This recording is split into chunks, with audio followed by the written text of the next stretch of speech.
you that you'll never meet another person as mentally tough as you in your entire life. And they got us looking up to artificial clouds, artificial clouds, artificial clouds.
Yo.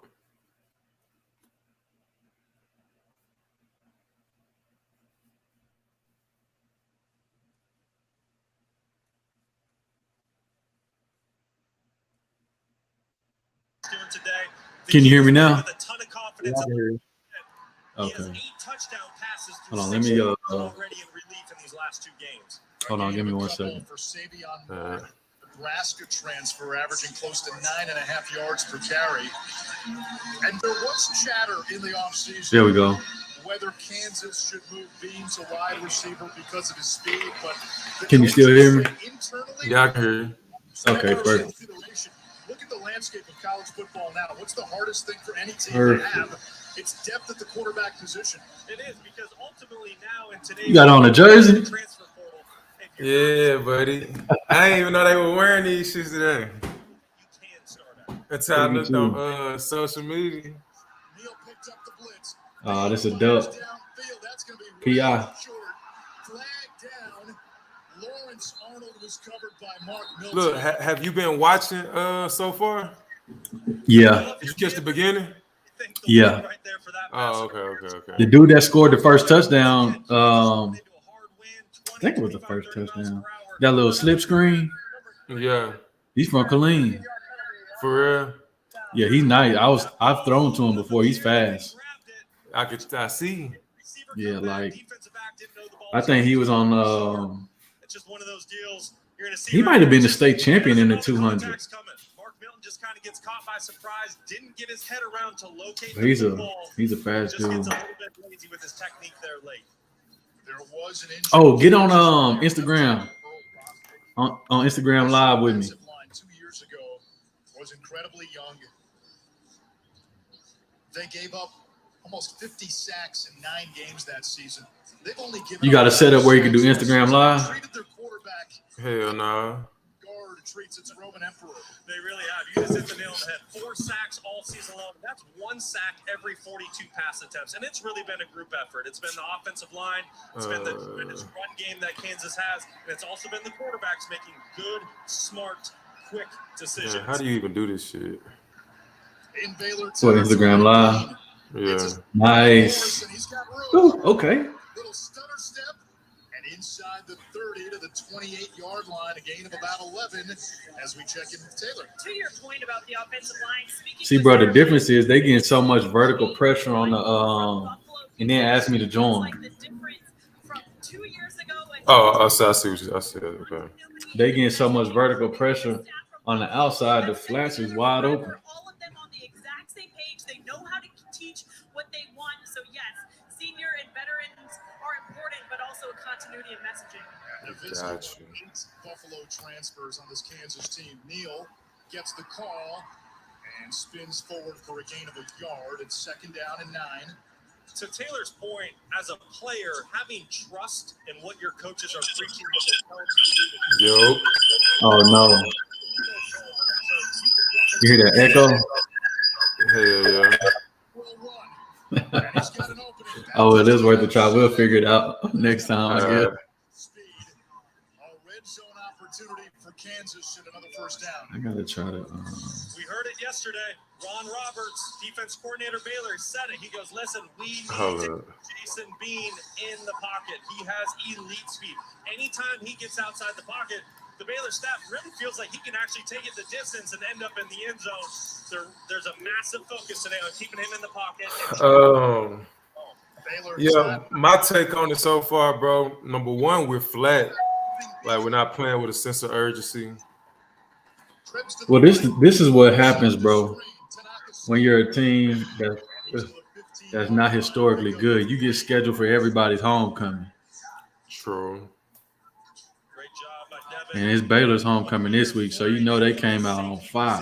Making the tackle there, and that was something Baylor didn't do a great job of. Like, even that first TD with that slip screen, I mean, we had got the sack, and they killing us with the little run game. I'll be able to explain it more once they get back on defense. That's not what I wanted to say. Jared Casey, the motion man. Bean will keep speed option. Right. You should have just blocked for him. Running back. Yeah. Third down upcoming. I tell you what, if you're playing this Kansas offense, you have to have extreme eye discipline. Just there on that last play, Kansas has the option to hand off the outside zone play to the left. And maybe it's a sense they got to settle down for real. Because that first drive was flat. Settle down for real. Window dressing and eye candy. It's like a field trip to Amsterdam. What? Ah, come on, bro. Did you hear what he said? I ain't hear what he said. Excuse me. He said window dressing and eye candy. It's like a field trip to Amsterdam, talking about the red light district where prostitution is legal and they be dancing in the windows. Bro.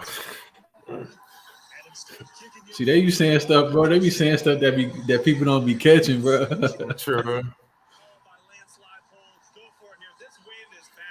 Hold on, let me give you the screen real quick so I can do something. Oh, wait, no, I better leave this on because something about to happen. 4th and 5.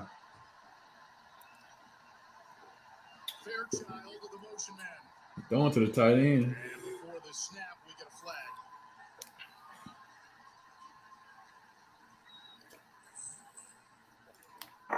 Looks like they're going to take their chances with the field goal now. Smart. Yeah, that's a lot of football to be. It's a lot of football left, so ain't no point in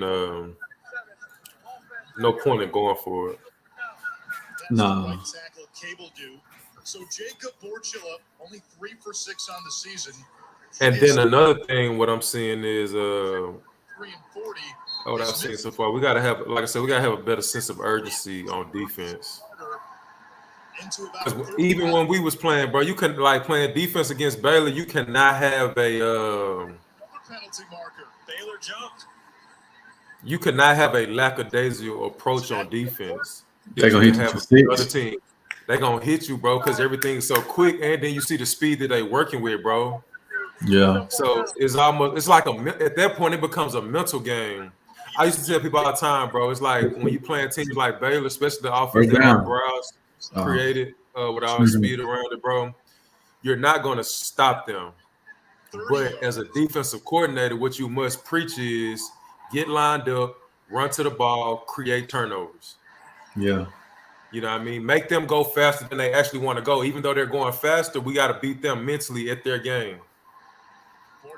And the other part about playing against a team that's so fast, so up-tempo and fast-paced, it goes back to what their offense was doing in those first couple games. With Jalen at quarterback, they were controlling the clock. Exactly. And that's what they're going to have to learn how to do with this new quarterback. He's going to have to learn how to control the clock and make those first downs and chains move with his legs to keep the clock going and reduce the time that the other team has the ball. Exactly. Because shit, they can't score from the sideline. Exactly. But so far, like I said, I wouldn't like Baylor up 14-3. Going back to when we was with TCU. What they played TCU last week? Yeah. I would say try to get the running game going. I would go talk to the offensive line and say, hey, no excuses. These are the games that you came to Kansas for. You didn't come to Kansas to play Tennessee Tech. You didn't come to Kansas to play Duke. You didn't come to Kansas to play that. You came to Kansas to play these top-notch teams that's in the Big 12. So this is where you make your money today. True. Yeah, you're right about that. An attorney general for the people. I'd like to try a Lavazza coffee, please. Hey, you be drinking coffee, bro? Yeah, I drank some coffee this morning. Why? Oh, now I was just asking. Yeah, sometimes. Domino's online carryout deal includes all your favorites for just $7.99. Man, am I frozen? So let's play a word association. No. Oh. Dips and twists. $7.99. AP swing. Oh, okay. I'm looking at the other screen. It's delayed. The only place to get this deal. Bro, this is crazy. I gotta figure this out, man, because It performs big in many ways. I gotta figure the sound thing out. Big on performance. Talking about with the IG Live? Yeah. True. So whether you're big on I need to It's go. a way to do it. I just don't know how yet. True. big comfort for all your athletic pursuits, which we know is no small feat. Let me see who they got. Get it? No small feat? Yeah, you guys are no fun. Something amazing is about to happen. It's called Neil Makes Dinner with No Help from Me. Today I'll be making a beef tenderloin with brown butter roasted veggies. No sweat. They got Oklahoma State next week. Got it. How am I supposed to make this without the ingredients? Where's the game at though? At KU. Okay, cool. Sure. Nailed it. How easy was that? I am definitely gonna cook more. Go to HelloFresh.com and use code DRAMA to subscribe and get 65% off your first. Kansas driving 62 yards in 12 plays, but Brock, there's more to that time of possession stat than usual. Certainly. Kansas was huddling up right there. They were really trying to slow things down for two reasons. Mm-hmm. One, you don't want to. So what did they say is wrong with Jalen, the quarterback? I know it's a shoulder injury. Nobody has said the severity of it. I mean, that one guy came out and said it was a grade 3. I can't remember exactly the terminology, but yeah, they saying he's supposed to be back after the Oklahoma State game. Man, he need to be Um, playing right now. exactly. But this is my thought process on it as a coach. We're going bowling, one more win. I know it's sad to think that way, but one more win, we're going bowling.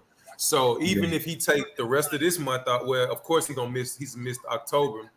He's gonna miss the rest of October. Even if he missed the rest of the season and comes back bowl game in December or something. Down the seam and incomplete for Baldwin. There you go. Nah, you're right, because he still has a whole nother year left. Right. And the other quarterback is yeah. He's gonna be back next year. The other quarterback, at least he getting some meaningful time. You know what I'm saying? Whereas before he wouldn't be playing at all. Exactly. Like I said, this is Jason opportunity. You know, this is last ride. So I mean, take ownership of it. Especially I can speak to that, taking ownership of it. Like, you know, when you in it, it's kind of hard to see, bro. Come on, man! What the linebacker doing? Yeah, that's why I was saying, going back to earlier, missed tackles. You cannot miss tackles against speedy teams like Baylor. Bro, the DN clearly had the quarterback. That was his job. It's the linebacker's job to loop over top and get the running back. Instead, he took the dang DN. I guarantee you he took a bad angle, though. Terrible. I guarantee you it was a bad angle. Quaylen Jones now the running back in the pistol, two tight ends. Dabney and Sims lined up. Well, 90 looks like he could do something, don't he? Play fake. Shaping out room to run. Instead, on the leak out, he's got Dabney, the tight end, cutting across. And a first down. See. Field a gain of 14. Drake Dabney coming off a career game in the Thursday night loss to West Virginia. 5 catches, 66 yards, both the best marks of his Baylor career. Oh, man. So this is what you get when your run game is having so much success early on in the game. When you go play action boot, you're going to get a tight end to pop wide open because Kansas, their defense has to overcommit to the run. Great That's job. the same thing. Finishing in the There you go, bro. Anytime you almost do something, it's a recipe for disaster. Bro, I just look back sometimes, bro, just even when I was playing, bro, inconsistency, and, you know, that goes to, like, you know what I'm saying, being that aligns with being inconsistent in what you're doing, you know what I mean? Yeah. And because football is one of those sports that, you know, just watching over the years, bro, since I've been done, all you have is right now. You got to make the play right now. Yes, you know what I mean? Because you never know if you're going to get that play back. And that same play can be the make or break of the game, bro. And we get a flag on the play. Holding number 64. Offense, 10-yard penalty. Still second down. Boy, that saved them. That was 2 back-to-back first downs. It's a good sign he's back out there for Baylor. Khalil Keith, right tackle, making his season debut. Got nicked up camp wasn't able to go today. Baylor Another thing, bro, I feel like when they report on these injuries, and I know especially from like when fans read about these injuries, they don't understand how serious these injuries are. Exactly, bro. Like they might say it's a sprained ankle, but that man might not be able to walk for 2 or 3 days. Facts. Good Out of coverage. bounds. What I was gonna say, bro, injuries. You know, going back to what we was talking about Tua last week, bro. The fans don't understand. Then also, bro, going back to what I was just speaking about not too long ago, ownership, bro. When you injured, bro, I feel like you need to take as much time as possible, bro. And maybe you're trying to get one more. It depends. Quarter ends because if Kansas gets a stop. From what you mean? This is certainly a high percentage. I mean, you can take as much time as possible, but your time may move right past you. True. We were just talking about all you have is the moment. So you can take as much time as you need, but the time you need may be the time it takes for somebody else to jump in front of you and start being successful. True. I'm true. You're right. But I'm speaking from a perspective in terms of like, let's say somebody like Jalen, right? Who? Jalen. Uh-huh. Like, bro, don't rush to get back, bro, because you can injure yourself even worse, and then circumstance. This injury carries on into the spring. You get what I'm saying? Yeah, different circumstance. Yeah. Sticking that back foot in the ground, driving that glance throw in there, kind of almost like a deep slant, like a quick in type route. That was a ball that certainly could have gone the distance if it was brought in. 20 seconds left in this opening quarter.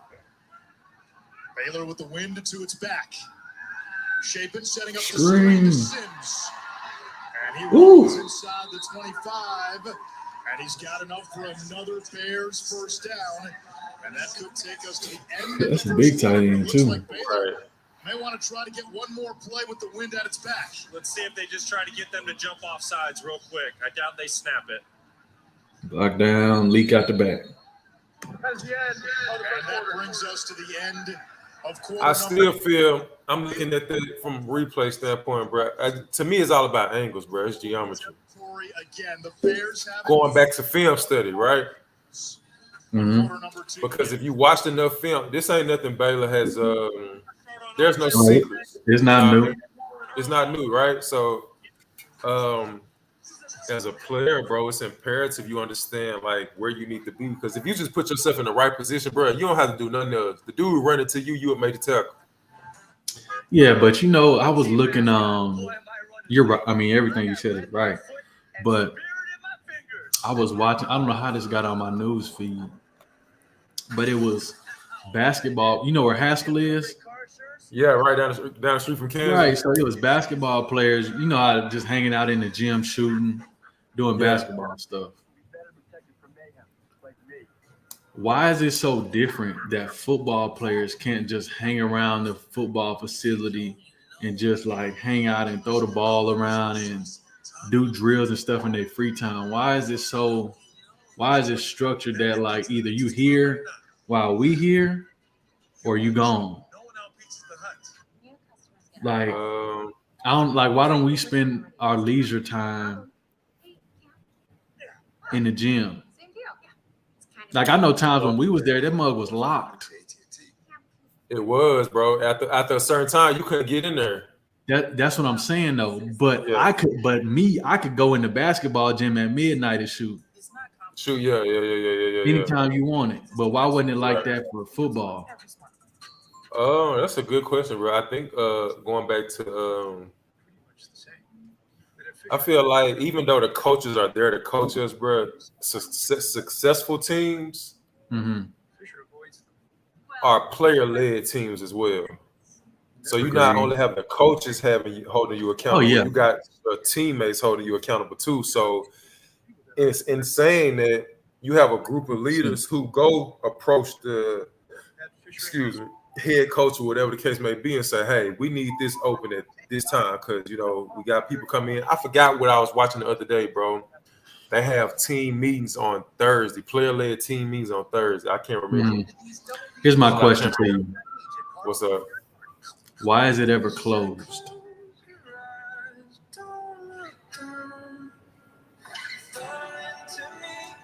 I'm gonna say this. I'm gonna say first, I don't know.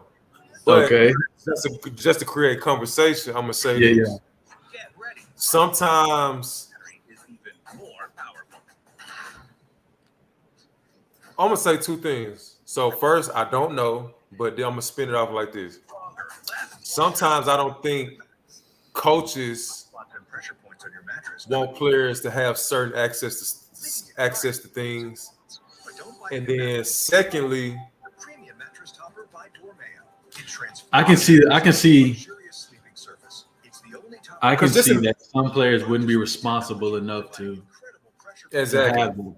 But that goes back to you having leaders on your team that police other players.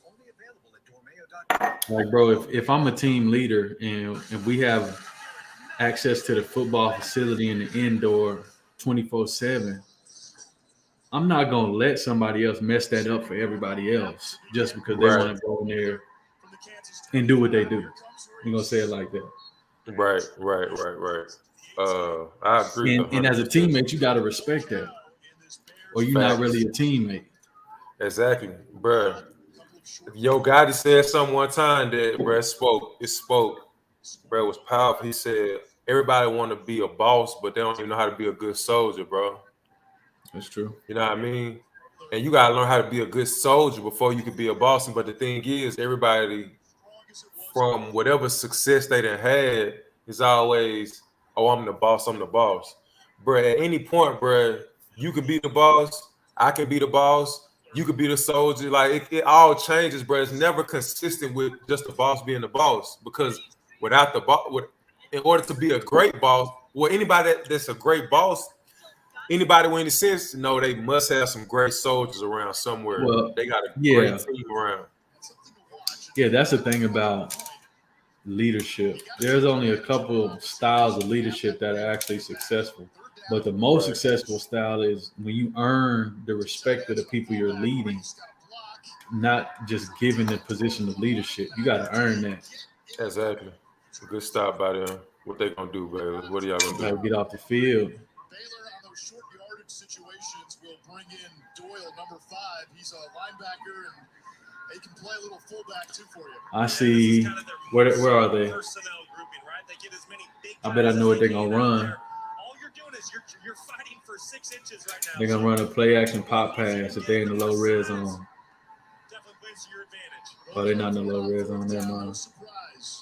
Doyle the fullback, Jones the deep back. Doyle gets the carry and carries a few defenders for a first down. Hey, reward the big guy every now and then. The defensive line, bro, they getting moved off the line of scrimmage, bro. They're not reestablishing the line of scrimmage, bro. And going back to what the commentators were saying earlier, Baylor has had success with the run game so far in this game, and that's because their offensive line is dominating the line of scrimmage.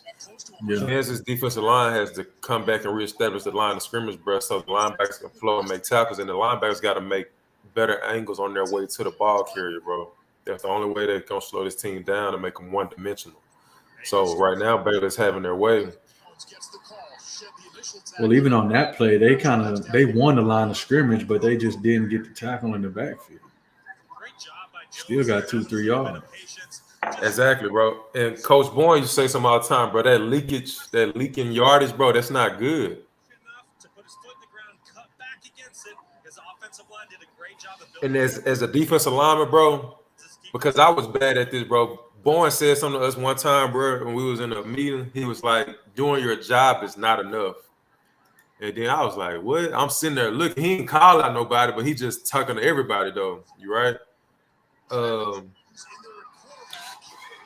But what he was getting at is, though, bro, you have to engage with the blocker, strike them, get off, and try to make the tackle. You can't just keep relying on the backers to be where they're supposed to be to make the tackle, bro. You gotta make the tackle. As a quarterback running option. Yeah, being down on the field pregame. Oh, this kid a freshman? watch him He's a warm big up. freshman. He's a big dude now. He reminds me a lot of Josh Allen up with the Buffalo Bills. Big body. He's physical, and he's got some wheels. They'll run the speed option. And Rose is in for 6. It started to look like a speed option, then it looked like Again, bro, we're That getting was quarterback power the whole way. too much movement up front. 3 touchdowns for the Baylor Bears. I tell you what, Baylor has something to their advantage. If they can get Blake Shapen pushing the ball down the field, and then you get drones. So first of all, I couldn't see who that. If that was the backer, I think that was 47. He made the edge so soft. Number one, he's standing up, looking in the backfield instead of engaging in his guy, shooting his hands, driving him into the backfield to reestablish the line of scrimmage. He's up peeking, trying to swim, the guy in his chest, and he in the end zone. Bears is good. 16 plays on that drive for Baylor. Look at this. He don't even get hit. 15 the entire game. That's people hands trying to grab on him. He didn't even get hit. For the Bears. Bruh, one thing about defensive line play, it's strategic. But at the same time, you got to play your technique, bruh. You know what I mean? A lot of people might think it's put your hand in the dirt and get after the quarterback. Teams like Baylor, they running this zone type scheme, you know what I mean, with the offensive line. You can't, and I learned this, Ty McKinney kind of taught me about zone scheme. We were playing Oklahoma State, you know what I mean? When you playing those zone schemes, bro, it's almost like you got to bring it back just a little bit as a defensive line. So the offensive line reach block you, and then you getting overturned, and you creating lanes and real estate for them to score, bro. I think that's what happened on the play where KU actually won a line of scrimmage, but they weren't gap sound, so he was able to cut back and still get positive yardage. It can help you reach them with confidence. No wonder Exactly. So likely to recommend us. Ameriprise Financial. Hey, you saw that message I sent you on Instagram? Yeah, from Lil Duval. Right. Be wild, boy.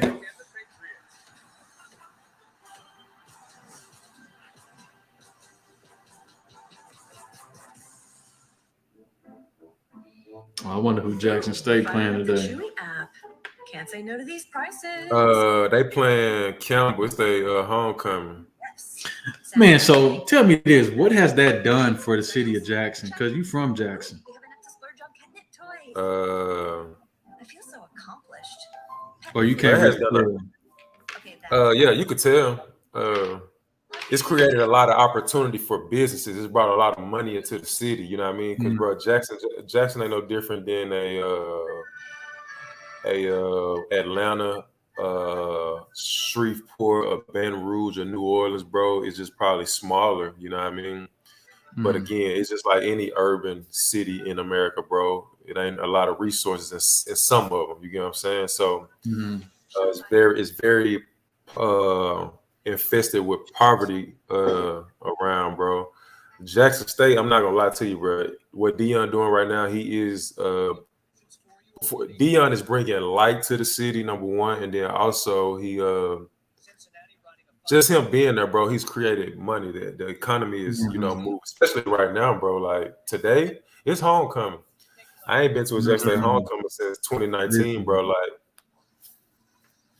all right, now that go. Yeah, that Good Morning America was down there yesterday. Michael Strahan and them. And I think, like I said, they play at 2 today. We need to see if we can try to stream one of those games. Yeah.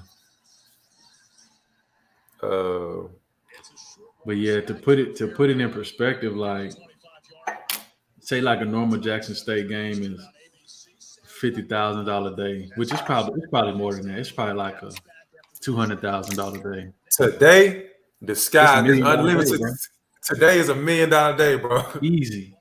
Like Deion said the other day, I mean, cut you out. He said, if you got any business going on and you in Jackson this weekend, you're going to make some money. Like, yeah. I'm talking about just for the university. Oh, at a normal homecoming, it's $1 million day. So with Deion there, it might be a $2-3 million day. Exactly. So, bro, I don't know if you watched his 13-minute interview on 60 Minutes the other day. It's on YouTube. I didn't know he had to reach out to Walmart to help them get the practice field. Because before, bro, when he first got there, bro, like, I don't know how they practice that long at a D1 university, bro, with the grass field and the holes and bro. Like, I don't see how nobody didn't get hurt. Bro, it's like that at a lot. Oh yeah, you worked at Alcorn, so Yep. and Alcorn like definitely ain't what Jackson State got right now, so it's probably even worse.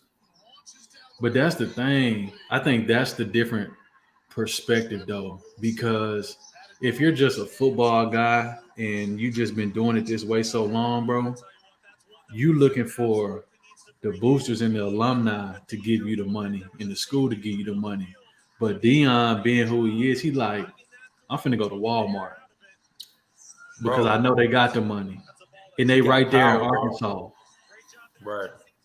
So I think that's the different perspective that you need for people to come in that ain't necessarily been in that field or in that space to bring new light to it, bro.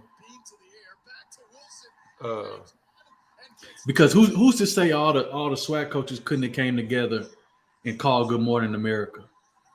None of them never did that. Exactly, and like then, bro, you bring up something. I got a point to make here. Like, Dion has experience. Not only did he leave Fort Myers, Florida, and then he played at the Florida State, he also was a two-time professional athlete in the NFL and Major League Baseball. Bro, he has perspective. He knows what it's supposed to look like. Even us, bro, we went to the University of Kansas. So us seeing any football program in college look like a high school, bro, it's gonna be like, this ain't how this supposed to be. Whether it's HBCU or whatever it is, D3, it don't matter, bro. Like, if it's a university, if it's a college institution, bro, your athletes need to have some good equipment and stuff so they can be successful, bro. You're right, and I think one of the things that plagues HBCUs is that like the I'm trying to figure out the best way to say this, is that the leadership wants it done the way it's always been done. Like when I got to Alcorn, bro, I was getting documents signed. And how we do it when we was working at KU. Oh, we send it. It's electronic signature here, here, here. You can track who signed it, when they signed it, and where it went after they signed it. Bro, I'm physically taking papers around campus to get signatures, bro. And so I'm calling ahead to make sure people in the office. Then when I get to their office, they're not even there. Right. And I'm like, bro, how is this a college and you physically running papers around campus to get signatures? Bruh, you bring up another point I just came to. So I don't know if you watch All American Homecoming on Netflix. Nah, I don't watch it, bro. But it's like it's like the HBCU experience. So the other day it was an episode on the dude, his money hadn't hit his account yet for him to pay for classes. And so he gave up his football dream, bro, so he can pursue music. But now he's at a crossroad. I gave up football so I can focus on my music and stuff like this so I can take the classes. His money hadn't hit his account yet, so they withdrew the man from the classes. And so the lady he went to was all rude to him and stuff. Then he went over her head and went to the president. Bro. And like going back to your point about, like you said, bro, they so used to people doing it that way, bro. People like that lady that was in, even though that was even though it's a TV show, bro, it's real life. Dion's creating change. Your perspective. That sounds like it really is, though. And my girl bust down was like, "Yo, that's really how it is." I'm like, bro, I ain't never even going to JUCO, bro. JUCO was a PWI. Bro, I ain't never had to experience nothing like that, bro. Yeah, we ain't have to experience that, but bro, working there, that's how it is, bro. That's how it is. That's and crazy. Then you got instances where these are scholarship athletes, and the institution hadn't gotten the money yet, so they don't have the money yet to be enrolled in these classes, but they got to be enrolled in order to be on campus and get their housing. Exactly. It's crazy. Bro. So it's like you look at that, bro. What do you tell a kid, bro? 5-0 before back-to-back losses to TCU and Oklahoma. Richard Reese pushed back. I mean, you have to change. It's just like what's happening with Kansas. You have to change the culture. But it's different because it's not just the football culture. There, it's the institution culture. Exactly. And that was one of the issues that it just didn't sit right with me. Like when we would have homecoming in those big games, bro. Yeah. We would put on this facade to make it look like it was great and everything. Oh, Pitt, let's go. Who was that? Somebody named Melo. They got Kobe and Melo out there. So we would put on this facade, bro, to make it look all great. But in reality, the athletes were getting subpar treatment, subpar facilities, subpar meal plans. And it's like you making it look good for the boosters when you should really be showing them the real so the alumni could donate more money. Bro, you bring up a great point. I think Deion has spoken on that a few times about him going into because I think Jackson was out of water for a little bit. And he said, you know, his kids coming to me because they money ain't hit their thing yet. They need stuff, but you know, now it's on my shoulders because when I went into this recruit room, I told his mom or whoever who was his legal guardian that they would be taken care of. And you as an institution not holding up your end of the bargain. So in order for us to make this work, like you said, we can't keep putting on this facade. You know, the big homecoming, everything is great, but once everything leaves and everything dies down, we go back to our regular scheduled lives. This is what it is. You get what I'm saying? That's real. That's the truth. That's 100% the truth. And he also said that everybody can't say this, but he can because he has the cachet behind him in the back end of that university to go out and speak the truth about it. But all these other coaches, they can't say it because if they upset the powers that be, they're going to get fired. And they got to feed their family. Exactly. I want to point out something else, bro. I forgot what the head coach name. The head coach that they playing a PWI today at Campbell University.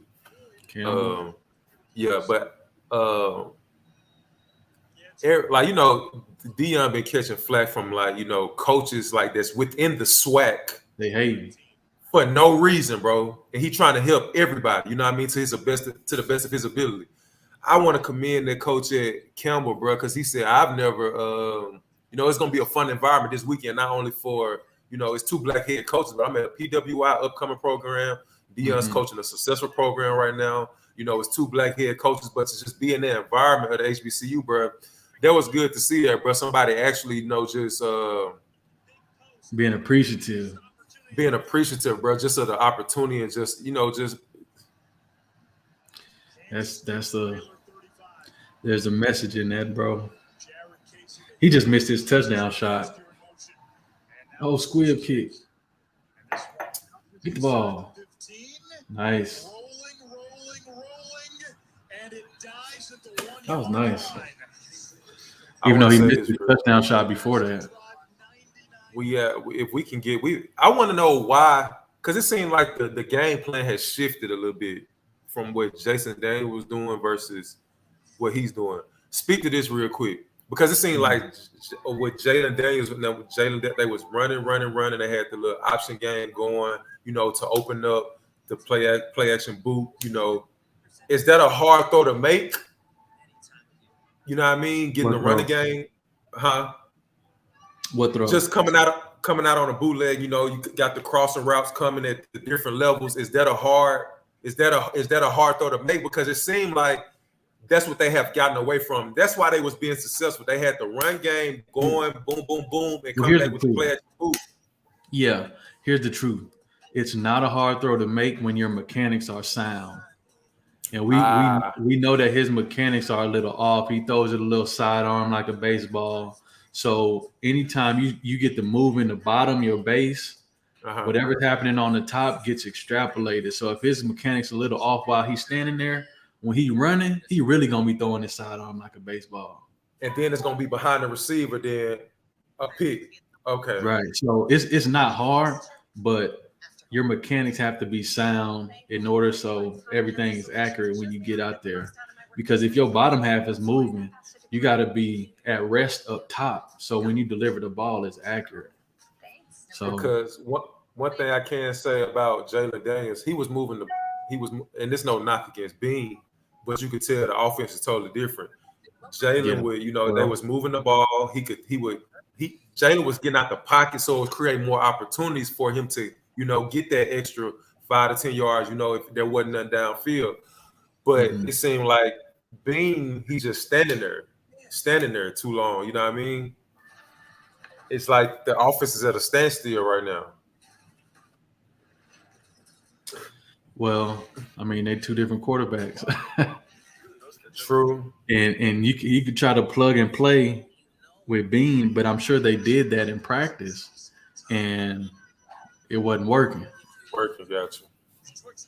Because even though they may have similar styles, they have probably different mentalities about the game. Right.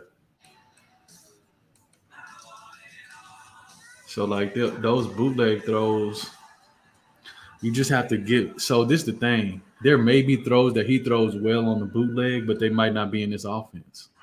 Right. Because the offense wasn't made for him.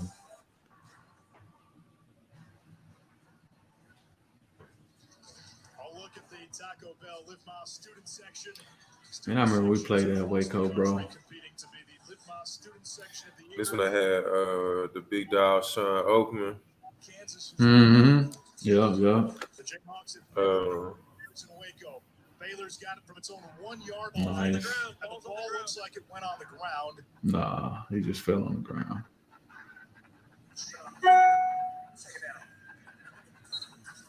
Baylor able to cover it back up.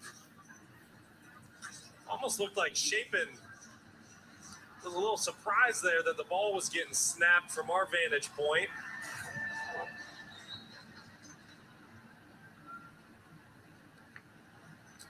That was the classic. It was going to be a quarterback sneak. Shapen just did not secure the football before he started driving forward.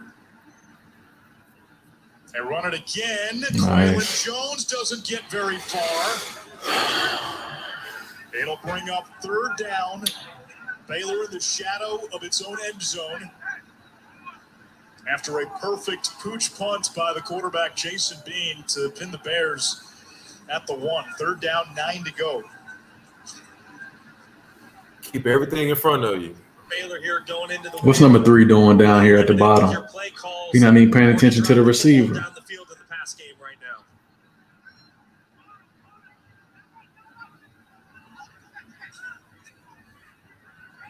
now. Watch the slot. Shapen from his own end zone. Come on, get some push. Able to complete out to the 20-yard line, Hal Presley. So this is where football IQ come in there, bro. That was number 3, right? Selection in his second quarter. I don't know. Why don't you bring a blitz, bro? Why do you play cover 4? As I was just finna say that, bro. I was gonna say I don't know why they play. I would play like a. Man, I play cover 3. Shit. Bring somebody. He needs to know where the first down sticks are, and he needs to play much tighter. He knows the ball's not going over his head with this strong. Exactly. They taking the words right out of my mouth, bro. Taking the words right out of my mouth. Play action. He running it. Shapen eyes up. Now tucks. Scampers. But they doing the same thing Kansas was doing at the beginning of the season, bro. Nothing special about this offense. Nothing. They're about to have to kick into this 30-mile-per-hour wind. Who knows? Kansas might. This is like a double-edged sword. It lets the team try to figure out a way to win, but it also shows you how valuable Jalen is to the offense and the team success. Exactly. It's been a problem defensively at times for Kansas. They are near the bottom national. So I would be curious if this is an out route to the Full head of steam. And across the 35, a gain of a dozen, a first down for Baylor. See, right now the defense hurting. They are. This is what happened to us quite a bit, like early in the seasons and stuff. Yeah. Like if we couldn't at least control the ball. Oh yeah. Y'all are out there the whole game. they push the ball down the field a bit. 5 yards to carry on the ground. Come on, make that tackle. There you go. And that time a pickup of a couple. It's Reese to the 40. Sometimes you can just feel when an They putting a lot of stress on that 4-eye That's where Baylor's at. They're in rhythm. or that 4 technique. They putting a lot of stress on that guy. I mean, that's back-to-back runs right at him. Right. He can't. I'm not saying he can't get off the block, but he has to be more quicker. He has to shock and go ahead and get off the block. He can't sit there and play with him. This time they ran away from him. Yep. He pulled and he came unblocked, but then couldn't make the tackle. Great tackle by Grant coming up from the safety position. But going back to number 3, man, that was that. Well, no, I want to go back to this play. I think they converted on 3rd down just previously, not too long ago. I think there was 10 personnel. They was tight. They was lined up tight end though. As a D coordinator, I'm looking at that as two ways. Either they're finna run an out route because they're stemmed inside and they're trying to run into some real estate so they can get open and get some extra yardage, or again, like they did, it was a run play where they was trying to get to the perimeter. So they had them 2. They brought in the 2 receivers tight, blocked down, got to the edge, 1st down, blocked down. Yeah. Look at that. Center 66, great job reaching up to the 2nd level. They need to play. Okay. Come on, keep working. As Jones in the flat to keep his foot in bounds, he did. And Baylor now into Kansas territory, a gain of 4. They need to And now they're talking about it. I feel like they just need to buzz a safety down, bro, and bring a linebacker. Because they're only bringing 4 and not getting any pressure. Right. And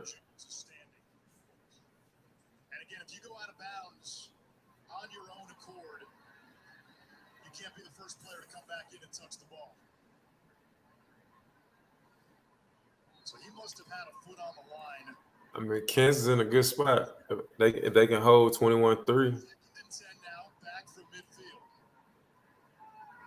Good job, 47. Backside. He came from the. There we go. It's time we call Lonnie Phelps' name. I've been waiting all day. Ton of fun. I would like to see that 4 technique that they running there. I would like to see him be a little bit more stern at the point of contact because they're making the edge way too soft. And they're making the edge too soft. The end, like this 47, if they can make that edge a little harder at that 4, you give him time to come make the play from the backside. But when you make that, okay, they bringing somebody. Oh, you gotta get there. Good job. You see, like, this is my thing, bro. And I know this about playing quarterback. Every quarterback is not willing to stand in there and get hit in the mouth. Right. So my thing is bring somebody early in the game, let him get hit in the mouth, and see what he does after that. Either he's going to start to be gun shy or you're going to realize that ain't the one you want to do that to. Right. I mean, it's going to be one or the other. Yeah. But sitting back and waiting and hoping, bro, that ain't going to do it. Right. You just making it easier for him. Yeah. Bro, if I was a defensive coordinator at high school or something, bro, I'm blitzing. One thing about it, bro, my mentality, like, I'm going to be who I'm going to be. And, defense, you can get creative, but at the same time, though, if you're going to beat me, you have to beat me. It's not going to you beat me because I'm afraid of what you're doing. You're going to beat me because of what I'm doing.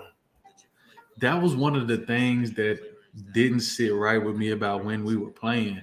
It's like we would have good games and we would be up in good position.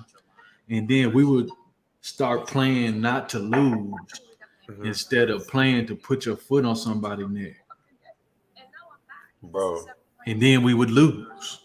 Exactly. I want to say something. I want to speak on something that you said at the beginning, which I think I can't verbatim remember, but you were saying like it was to the extent that being good, doing just a little bit ain't good enough for some. I can't remember what we was talking about, but it was like early on when we first jumped on.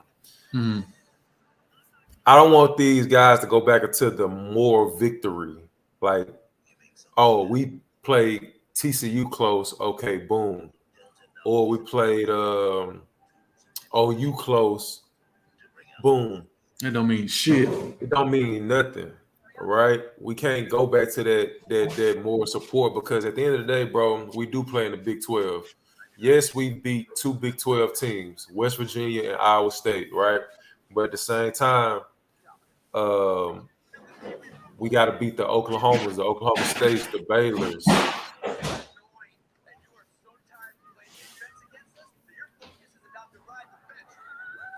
Ain't no such thing as a moral victory in sports. Right. That's the beauty of it, though. And you have cut rate car insurance, and not even a Hail Mary will save you from paying for this. So get Allstate. I mean, better protected from mayhem, like me. Awesome. Do you have an invention idea but don't know what to do next? Go to inventhelp.com. We have representatives nationwide and services to showcase your invention. Get started today. Hey, bro, I'm thinking about starting this late night live stream called The Winner Circle. True. I don't know what I'm talking about, but shit, winning. Goddamn. The experience we had, it's like, bro, even though we lost at KU, bro, like we lost, but they don't make you a loser. You learn through that, like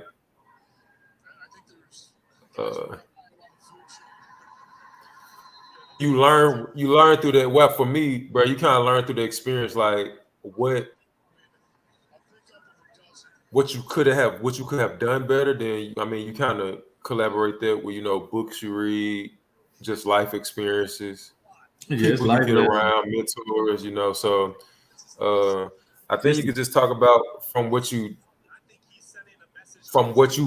experienced to how you're gonna go about it differently going forward. You know what I mean? Yeah. Look at who is that? He out there hugging him, number 3. Number 3 didn't want to tackle from the jump. I seen a play. He must be a corner. Yeah. Watching. Gonna get that shoulder knocked out of play, reaching and shit.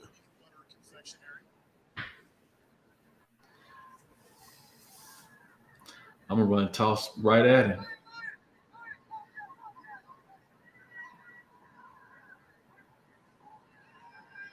Oh, who is that? Gotta be a DN. And it's first and goal. Baylor now from the 10 as we come up on a minute to play in the half. 21-3 Bears. 2 timeouts left for Dave Aranda. Bro, so far, what I've seen, Baylor has marked their territory. They decided they're gonna be the physical team today so far in the first half, bro, and that's just what they leaning on. They being physical, they just having their way. Sweet. Touchdown.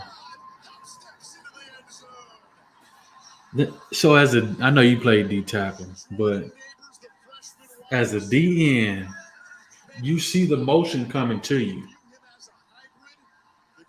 He has to snap the ball before the guy crosses the mid-plane where the center is. Yeah. How does he beat you to the edge and you're already there? The motion's coming to you. The ball has to be snapped before he crosses the center, or else he can't get it. It can get tricky because I would say you can widen out, but then where you widen out at, you just created some real estate. All it takes is for that linebacker to overrun the tackle, and boom, you can cut right up. So hold up. So was he standing up? Yeah, he was standing up. So Yeah. well, I'm put it like this: if you have your hand on the ground, it can get a little tricky. In the case he was standing up, he seen it. He froze them. I don't know if Yeah, he he thought did they was give him a gonna hit little him. heads. I don't know if he thought they was gonna hit him with the little dive, and he was gonna have to take the dive, man. But it get tricky, bro. Because one thing, even though when we played Baylor, bro, they used to put our nickels in a tough position like Baylor. I mean, like Tevin. Whoever's at that nickel spot. So, because this is what they would do, bro. All right. They're going to hand it out to the running back. Boom, boom, boom, boom. And then, okay, at that point, as defense coordinator, you telling your, what's the name, your nickel back, hey, just come up to just a little bit. Then what they finna do, I'm finna hit this slant right behind where he moves. So it kind of put that that nickel in the bad position, bro. And same thing going back to that defensive end, bro. It confuses you, bro. You know, bro. Offenses are complex, bro. Yeah. But there goes this. I'm not gonna blame it on coaching. It goes back to like as a player, bro. You really have to dial in, bro, on certain games, bro. Certain certain games you can get away with certain stuff. You have to dial in. You gotta take it another step forward. Giants 5-1, best start in more than a decade. Alex Smith sits down with Daniel Jones. Fifth-year option on Jones not picked up. He's now playing the best ball of his career. And then remember, Monday Night Football, Bears in Foxborough to take on Fifth-year option. Who is Daniel Jones? Jones could return for New England. The quarterback for the Giants. Nice. Come on. Incomplete pass.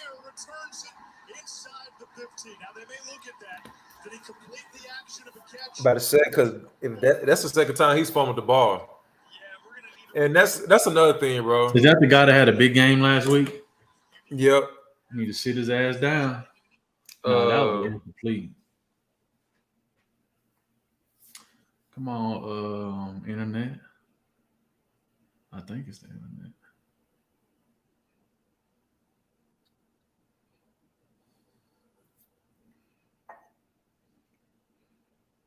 Hold on, let me see what's going on.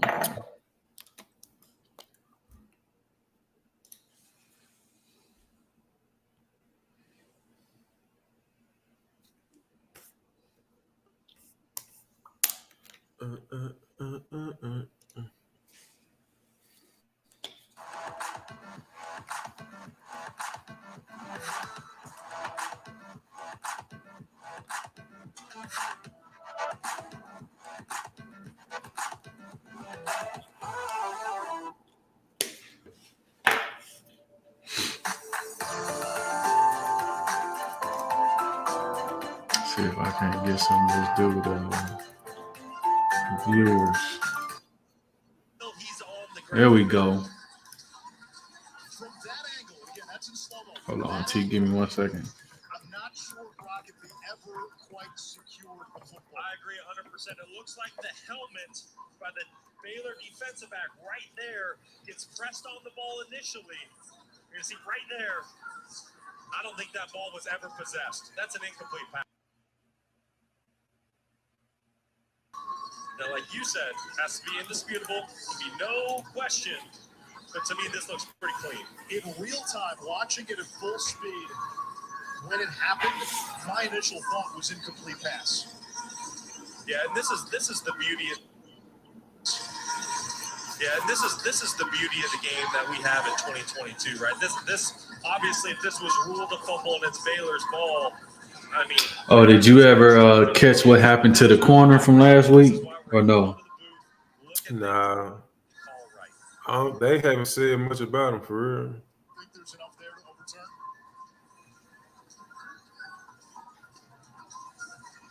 Listen, from my vantage point, the replays I've seen, I think it's an incomplete pass. To me, it looks like as soon as that ball comes into the Kansas possession, right there, boom, ball comes loose. Okay, it's never possessed. The question is, now you're watching it in slow-mo, and I go back to what we said earlier. According to the replay officials, slow motion to Stewart's time. Wow. That's tough. Brings that ball in and turns. If that's the football move, and That is a subjective declaration by the officials. If that's the football move, then you can see why the call defaults to stands. Agreed, but I would say this. After watching a lot of football in my life, that is the quickest ruling on a football move. That was a Here's what I think, bro. football move. That's tough, but that's what you're supposed to get at home at homecoming. You're supposed to get that call. Oh, exactly.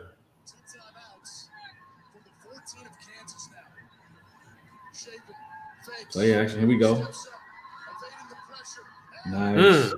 Who that? Rich Miller? No, that's Sam Bird. But he should have did that in the first quarter, not the end of the second quarter. But look though, what I was gonna say. That's why I like defense, bro. Because defense, you have the offenses can play with the mentality. Oh, he holding me. Oh, flag, looking for the flag. X, Y, and Z, bro.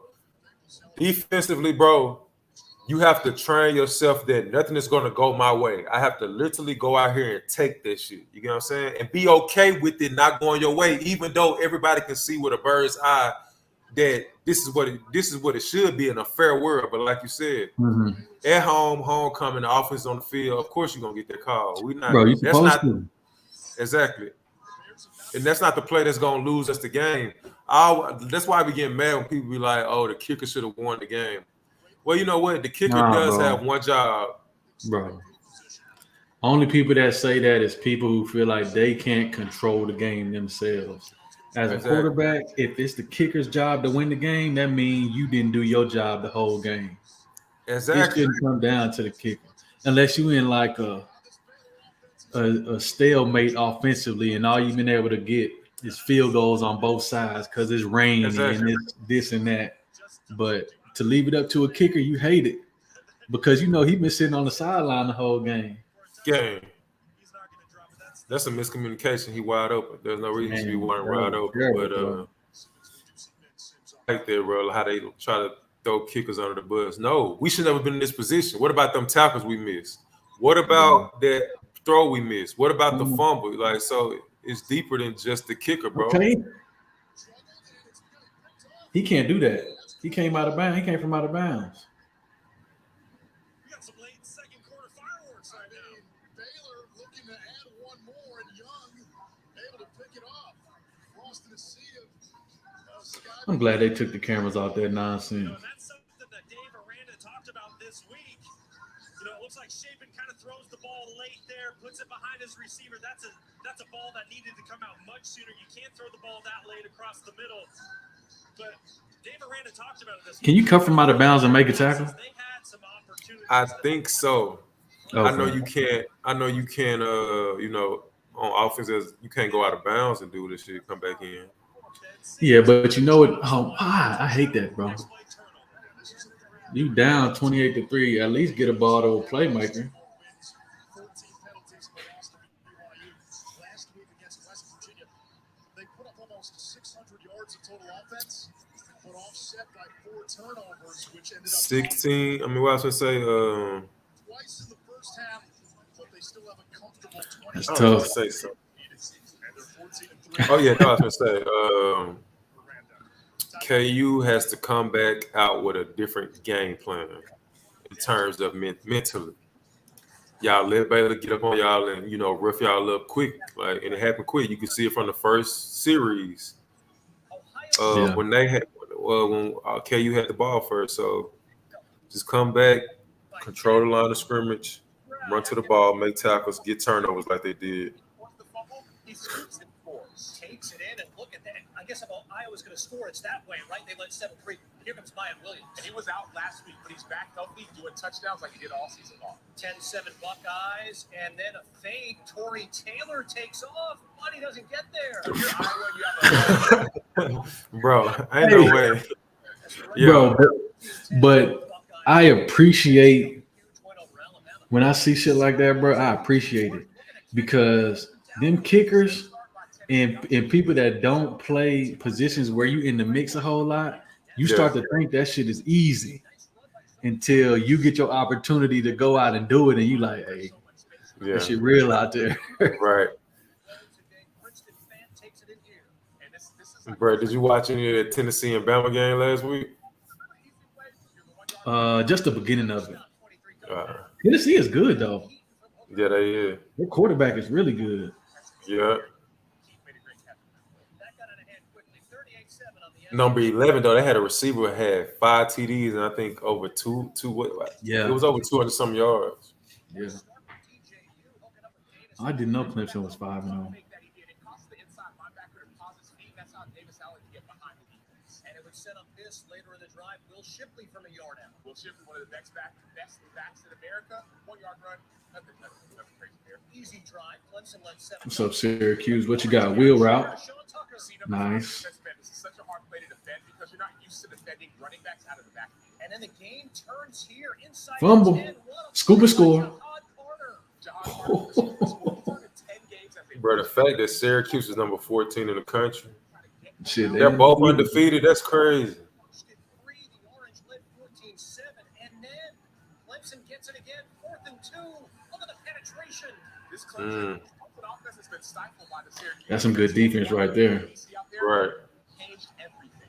And on the ensuing drive, the Orange before the half trying to make a statement. And Acho, they do behind their quarterback, Garrett Schrader. Garrett Schrader said the Orange. I'm thinking which Orange, but it's this Orange. Garrett Schrader, Syracuse. Bruh. I bet you that team ain't nothing but full of New Yorkers and the A-B make the tackle, B. They have 21-7. Right. 2 years ago, they're number 6 this year. When you watch them defensively, what do you see? They don't give up big plays. They don't give up big plays. Number 1, number 2, they're playing confident. We saw a 4th down stop in this game. We saw an interception. We saw a forced fumble. And some teams That's my mentality. We cannot give up big plays, bro. Scoop and score. And so this is what Syracuse has been all season long. This is not an anomaly. They were they're top 6 in defense. They haven't played an offense like Syracuse, but they don't care. The running back, Sean Tucker's gotten a ton of credit. Garrett Schrader as well. The identity of this team is their defense and the way they're playing. See how many I wonder how many plays the Kansas offense has run the first half versus Baylor. UCLA Oregon matchup later today, and Sam's going to break down what's named Dorian Thompson-Robinson, a different quarterback. And bro, this is one of those games like you can't fault the coaches there because we've been in this position before, bro. Certain times, bro, the players have to take over. Everybody needs to let their ego go out the window. I don't give a damn if you the one reason why somebody's the whatever side is still in the game, but everybody let their ego go. And this is what we have to win this game, bro. This is what I think. And this is something that I don't feel like this is something that I don't feel like was celebrated when we were playing.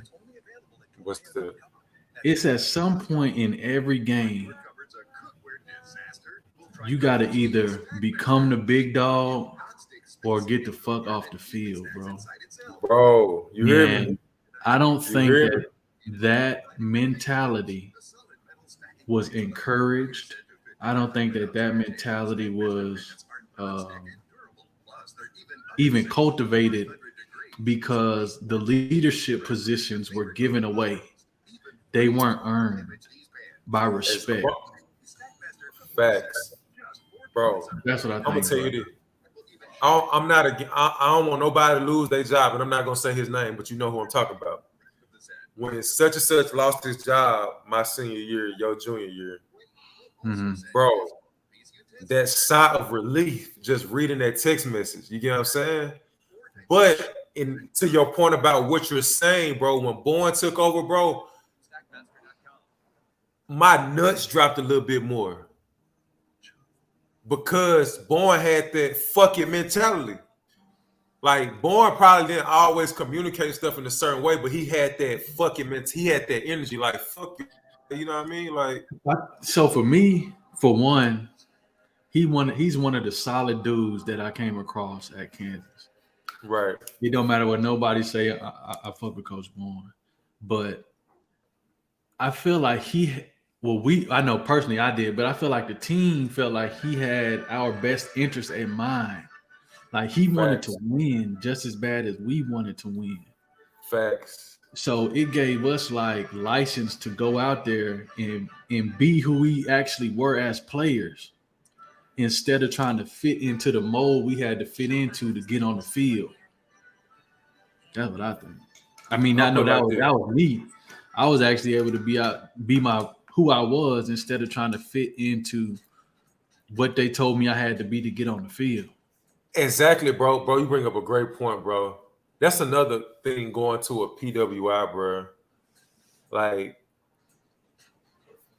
all right, I'm put it like this. We all coming from different walks of life, but the majority of us coming from either single parent homes, some two parent homes, some coming from the hood, some coming from middle class, and and then you have some in Kansas that they suburban kids, which ain't nothing Yeah. wrong with. You get what I'm saying? But when you somebody like I'm gonna just say like a middle class kid from the city, I'm gonna speak on me, bro. Like Yeah. I don't know if this happened for you, but I ain't have a lot growing up, bro. My mama did what she could do. You get what I'm saying? My daddy, he was around, but he wasn't there every day. You get what I'm saying? Mhm. But to the thing of that, bro, going back to trying to fit into what they wanted you to be, bro. Bro, before I got to Kansas, bro, I was me. In my JUCO, I was me. When I got to Kansas, bro, it ain't like they said it, but it's just like just around, just like the people that was around you, bro. It's like you had to fit this mold or something to be accepted. You get what I'm saying? I'm be straight up. They didn't tell me I had to be this person, but I was weighing 205. They told me I wouldn't touch the field till I weighed 215. They told me I wouldn't touch the field until I could run the offense that Dane was running in front of me. And then when I started against OU, they gave me a book of 6 fucking plays to run against them motherfuckers. So they don't have to tell you, bro. But in order for you to touch the field, if you got to do X, Y, and Z, you gonna do it. Exactly, bro. But going back to the leadership, like you said, bro, I ain't gonna call his name, but sometimes is your team is who your leader is. Always. It becomes, and even if you got some true dogs on your team, your leader, they're going to adapt to your point to your point that you just said. Unconsciously, we're going to adapt to him because we know we got to do this in order to do that. Mm. One thing about Bourne, bro, like I said, bro, Bourne had that fuck it mentality, bro. You was able to be you. He gonna get on your ass when you fuck up, but for the most part, though, he wanted you to goddamn go out there and be you, play ball. You know what I'm saying? So, yeah. And then I don't know if you went to that retreat in Austin at the time, bro. It was like the black student, yeah, the black student the thing, bro. When I Black went to Student that Athlete Summit. summit, Yeah, because we bro, got him to pay for it with yeah. Rise. Yeah. Going to that, bro, I learned so much, bro, and that's when we go back talking about the HBCU. Like PWI has its pros and cons, but HBCU has its pros and cons too, bro. Because you got to understand that I don't think some people understand the world. Like you might go get your degree from an HBCU or whatever the case may be, bro. The world is not HBCU dominant. Mm-hmm. So you got that's one of the cons. It's like I'm gonna knowing say how to drive in both lanes, bro, is a huge thing, bro. That's a good way to put it.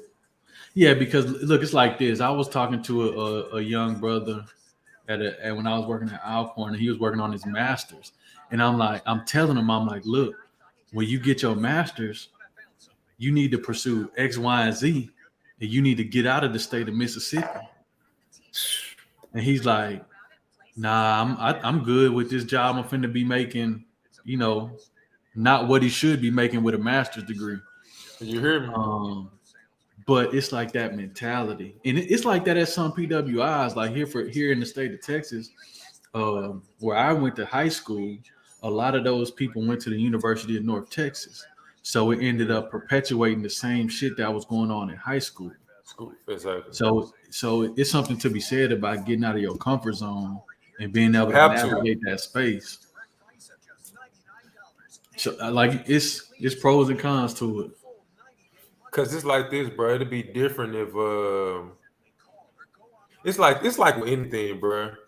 If you a quarterback, bro, and you only can goddamn throw the 9 route, Yeah, you're not gonna be you're not gonna be very fucking good. Yeah. You get what I'm saying? Because what if there's a situation where the 6 route is open? You can't make the throw because you've never navigated in that space. You never knew. You know what I'm saying? So it's the same thing, bro. Like one thing, bro, I learned when I first got to Kansas, bro. So my first 2 years in JUCO, well, all the years that I ever played D-line, I played linebacker my last 2 years of high school. But all my time I played D-line from Pee Wee to middle school to a little bit of high school and in college up until Kansas. It was just get off the ball and attack, get upfield, get vertical, get penetration, like that. When I come to Kansas, bro, we're mirror stepping now. So now I have to dial back, and I got to mirror. I was frustrated about that, but going back, and if I could do it now, bro, I would have focused on every aspect you could, every little technique you could play as a D lineman, bro, because it would have made me understand the game a little better. I can watch offensive lines and I can say, hey, I need to prepare and work on this technique a little bit better this week. So you get what I'm saying? So I can be successful. When you one-man show, bro, you limit yourself and you're not going to be very successful being able to say, oh, I'm just good at this. When you're an athlete, bro, and not athlete life, bro, you got to have a few tools in your toolbox, bro. I don't give a damn who you is. You have to. That's why, going back to your point real quick, I don't want to cut you off. That's why Deion's able to do what Deion is doing at Jackson State. Even if all those guys at the black head coaches in the HBCU was able to come together, bro, they've only seen one side of it. That's why they can't. And I don't want to take nothing from nobody. I'm just saying, Deion has did. Deion Sanders is a brand within itself, so he knows how to go reach out to Walmart. Under Armour to get new jerseys, X, Y, and Z. He know how to sit at the table and have a conversation himself because Deion has been Deion. You get what I'm saying? That's why he's able to do that. And bro, this the other thing about what you're saying and how you're trying to work, and myself, how we're trying to word this stuff. It's a point where saying the truth isn't disrespectful. It's not. So, like, I know, like, I'm trying to choose my words wisely to not try to disrespect anybody, but it's a point where the truth has to be just the truth, and it's not disrespectful because it's the truth. It's the truth because that's what it is. And I mean, the truth is the perspective of a lot of these coaches and HBCU coaches is they're like so zoned into what's going on where they are. They can't see the bigger picture. And maybe they spent their whole life revolving around the HBCU coaching circuit or HBCU football. And they don't know how a PWI operates as a business, not just a football team or football program. It's all about evolving, bro. Yeah, for sure. That's just like we all know Alabama was a heavy run team, but I think we grew up with the Glenn Coffees in that program, the Mark Ingrams, the Trent Richardsons. We've seen the Derrick Henrys coming. We've seen the TJ Yeldons. Bro, Nick Saban, like with the way college football shifted to an air raid spread offense, bro, he knew, okay, in order for us to continue to be done, I need to go get the best offensive mindset that can get creative with these coming in. Because that's just ground and pounding, bro. It's not going to amount to nothing. Yeah. I mean, and that's when go ahead. I was gonna say we've seen it shift in our own lifetime, football lifetime. Because we grew up, I grew up. OU was my favorite team because Adrian Peterson. But we've seen the Big 12 be dominant. Adrian Peterson, Vince Young. We've seen the Pac-12, what was the Pac-12 be dominant. USC with Reggie Bush, Matt Leinart, and then the University of Oregon becoming dominant with LaMichael James and what's my dude, Thomas. the Mambo, DeAnthony Thomas, and now it's people talk about the SEC being good for 20, 30. No, bro, no. it was the Big 12, the Pac-12, and now the SEC having their time. And it just so happened that Alabama is the only one winning out the SEC. Exactly. And then I mean, you take the coaches who've been under his umbrella. Georgia now is in that conversation. Mm-hmm. I mean, you have teams like South Carolina who have when they had what's the guy name, the running back.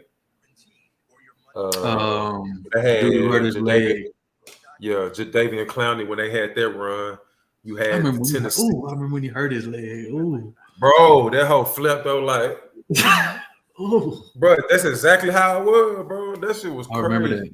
And then he hurt it again. Exactly. Mississippi State had. Have you seen this before? It's a condom for a chair. Sure. I mean, I like that type of stuff because I don't like my damn chairs scraping the damn floor. Yeah. I don't like them chairs scraping the floor, bro. I swear to God, now how good it can be, I don't know. You talking about this thing? It's a good idea. It's a great idea. Like they be lying and shit sometimes. Like they'll tell us it look like that, but then we get it. Hell. You'll have to keep putting that motherfucker on all the time from one slide. Yeah. Where's my water? Hold on, give me 1 second.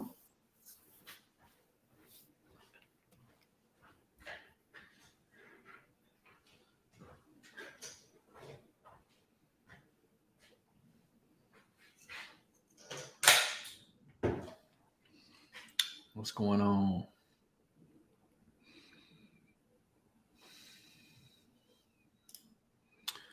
Let's see, maybe I need to reload this thing.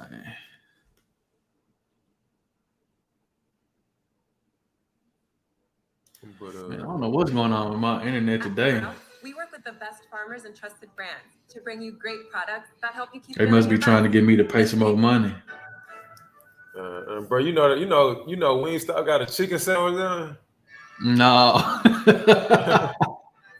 Bro, that mug might be fire, boy. You think so? Yeah, bro. I don't know. You gonna try it? I might end up trying one of these days. But yeah, bro. It's so much conversation around college football, bro. Even to the point of about the players with the NIL deals now. Mm-hmm. In my mind, they allowed them to do that, but NCAA still sitting on their money. They just allowing you to go be the face of yours. They still sitting on money because they don't want you to touch their money. In my perspective, you know what? I'm gonna let you go out and be the face for yourself, but you still ain't gonna get none of my money though. That's true. You get what I'm saying? So I didn't think about it like that. That's a fact. And Deion Sanders said something very. He said, "How come all these kids getting these big $1 million NIL deals, but I don't see their face on nothing?" He said, "NIL means for name, image, and likeness. Why I don't see your name, your image on something or likeness? You get what I'm saying?" What does that mean, though? Name, image. So No. I'm saying, what does it mean that they're getting these deals, but you don't see their name, image, or likeness on anything? What does that mean? I'm not sure. I guess he was saying it to the extent of, if it's real, why is their face not on it or something? You know what I mean? If you doing an endorsement, I don't want to misquote the man, but he asking the question like, how true is it? Oh, I see. Because I mean, NIL if we look it up, stands for name, image. It ain't nothing but an endorsement. If it ain't nothing, it ain't nothing but an endorsement deal. So, bro, I wish that we had that. I wish we had that, and I wish we had the transfer portal. Boy, that transfer portal. Boy. Well, I would have been at USC or something. For real? University I don't know what bro. I would have hit that thing. I don't know where I would have went. But that's the thing. It puts the guesswork out of the equation because you can go anywhere and everybody knows you're available. Exactly. Versus when we legally couldn't talk to nobody the coach had the okay where you were gonna go. And then if you was a graduate student, you had to be transferring to a school that had a program that your previous school didn't offer. Exactly. First down gets to the 29, a gain of 4, and he is now 2 yards away from a century game. Taylor, you See what kind of adjustments were made. He said, we have not finished much of anything, referring to both this game and this season. He said, we have to not look up at the stands, not look at the scoreboard, not celebrate before this thing is over. He said that last play of the final drive there where they missed a touchdown pass, he said that's a good example of how we've not been able to finish things off. They got 4 yards on that carry, bro. They got to be more They got to be stern. We're playing cover 3 now, though. Kansas substituting. If the offense subs, you've got to give the defense time to sub. And what happened? Baylor substituted late, so Kansas is going to take its time to sub, and now Baylor has to burn a timeout. Yeah, definitely not the way you want to start the second half. Definitely want to come out. You want to try to get that momentum back. Obviously, you lost a little bit. This is another thing, bro, that I thought, and I don't know how it is. It'll be interesting once we get other people from other schools to start joining the stream and stuff. But I thought we was going to be able to keep like 3 or 4 helmets, every jersey you ever wore, all the pants and everything. I'm not going to lie to you. I wish I could have got that red one. Yeah, red what? Jersey. Oh, that jersey. From Tech that when we played against UT. I got a red one from when from a spring game one year. Not the one I got hurt, but another one. I might write a book about freaking being at KU, bro. Nah, for real, bro. That was an interesting. I ain't gonna do that. Shaping the throw. It's caught. It's Cameron. That's a tough throw. Were they in man coverage? I don't think so. Which begs the question: how was he that open in the flats if they weren't in man coverage? The coverage, because I'm trying to see why 15 chasing him like that. You know what I'm saying? Yeah. He's telling us Marcus Aurelius' meditations. Yeah, it was definitely a fun conversation.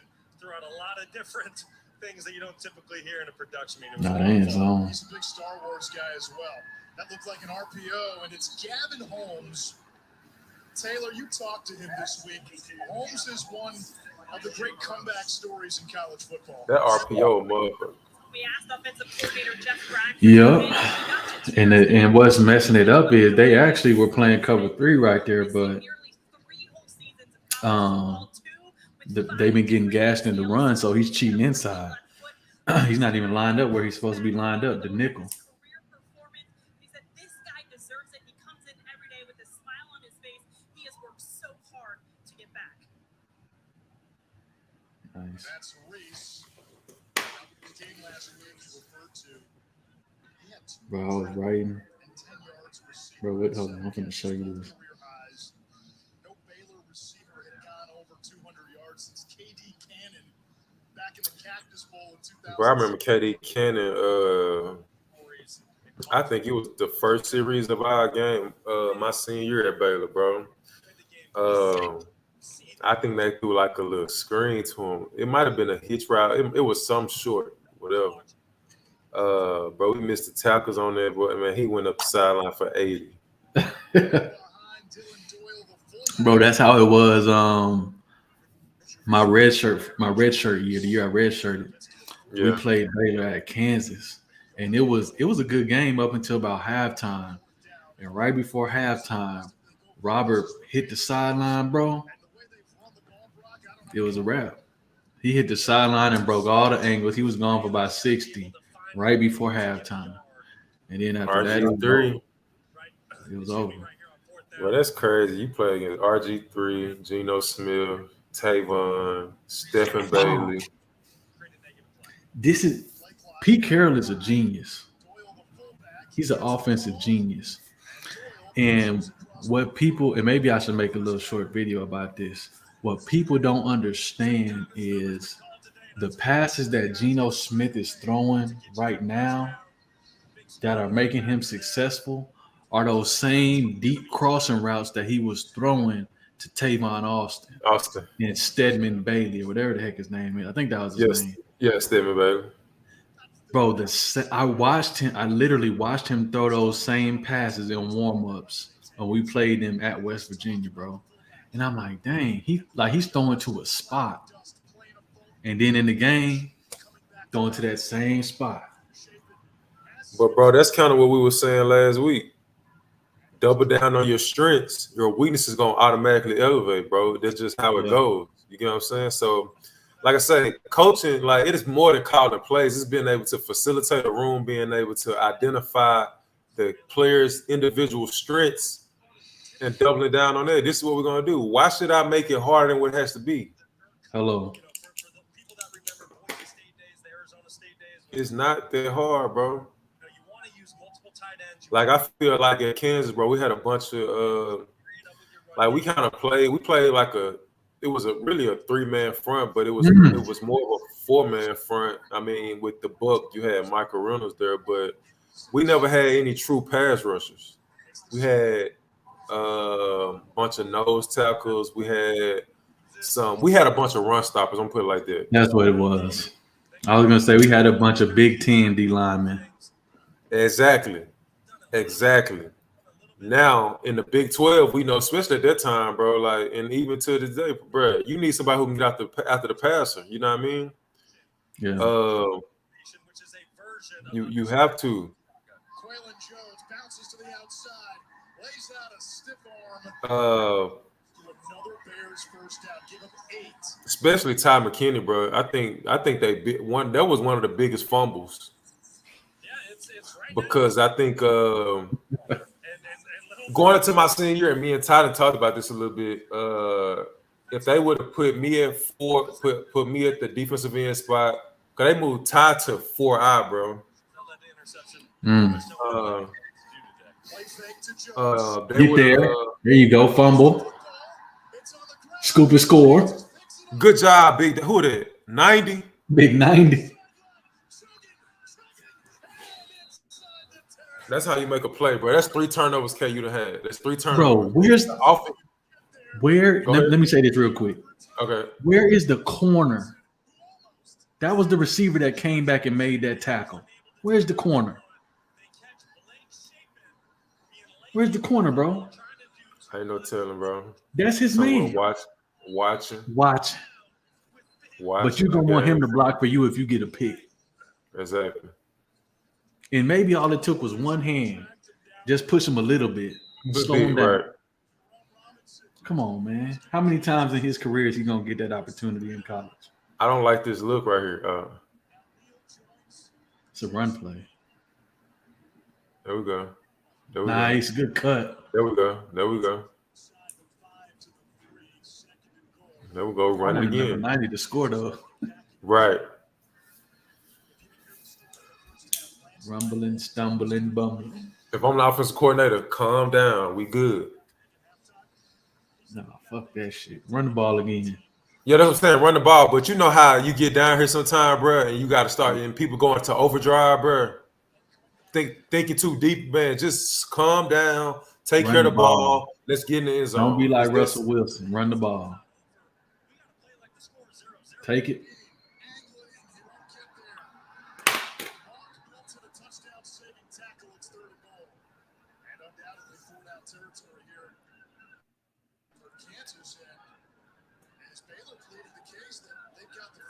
Man, you need to hurry up and run the next play.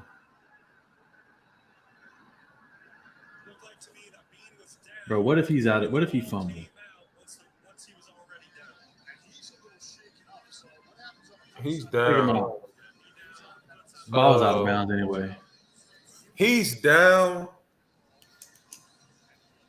I can't say this on camera. I don't want to say it. He's soft as hell. I ain't gonna say he's soft.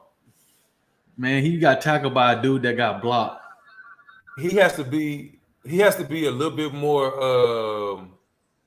But I don't see the assertiveness. I don't see yeah, the control. look at I this. don't He getting see blocked, the. bro. You got I tackled don't. by a dude that got blocked, and he made you fumble, and he made you give yourself a concussion. How much this man weigh? For me, 80? I would like to see a little bit more taking care of the ball. I just want to see a little bit more umping your You should stuff. have just handed it off, bro. Yeah, I would have took that too. I mean, he's a running back. Let him run. That's the thing about playing quarterback. Like, you feel like you can make everything happen, but part of making everything happen is letting other people do what they're best at. And So if you got let a me ask you running this back real like quick. Neil, bro, give him the damn ball. Let me ask you this. You saying Yeah. that, how much control do you think? So let me ask you this. Could you audible into something else? You talking about right there or me? You. Under who? Under who? I'm Under Coach asking. Rice? No. Yeah. Did you have the authority? Did you ever have the go to audible to something else? If Yeah. you've seen something, okay. Yeah. I agree Like, with you. I say this initially under Coach Rice, no, but gradually I did. Yeah. But that looked like it was his own read, like one of them RPOs. It looked like he was reading it. It looked like he was reading the DN. The DN took the dive, so that made him pull it, and he was either supposed to pull it and throw it to the tight end, but the guy was playing the middle, so he kept it, which was smart. Mm-hmm. But he probably should have just tried to dive in the end zone, stuck his foot in the ground or something. I don't know. I mean, he needed 1 yard, bro. They've made him one dimensional, bro. Because even when we was watching the game last week against OU, that little deep post he kept playing with. He missed it earlier this game. Yeah. So, like I said, if I'm Kansas, bro, I go back to running the ball, bro. Yeah, I would have ran the ball 3 times. I'll go back to running the ball. Let's see what can we open up on the offense to get that tight end involved in the game, number 89. Let's see how we can get 2 involved in the game. They ain't called on Lawrence Arnold all game. I don't think he's been thrown to. Skinner got to get involved. He has to take care of the ball. This is my coaching point. We have to be better with the ball. We have to make plays against teams like this. It ain't gonna be the Duke game. We have to make plays. This is Big 12 football. They got scholarships just like we got scholarships. There you go. Good. Bro, go ahead. You can finish what you're saying. No, I'm done. I was gonna say that's one of them moments where if you that dude, be the dude. Give him the ball. Let him be the dude. Touchdown of the season for Kansas. That leads the Big 12. The last time a Kansas team scored 40 touchdowns this season, 2009, when it scored 49. Oh, by the way, it's still October.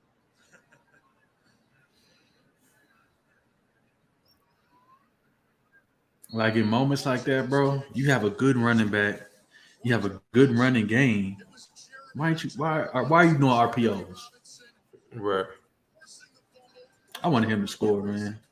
I love that scoop and score. That means he got some loose hips. He can get down there and scoop that thing.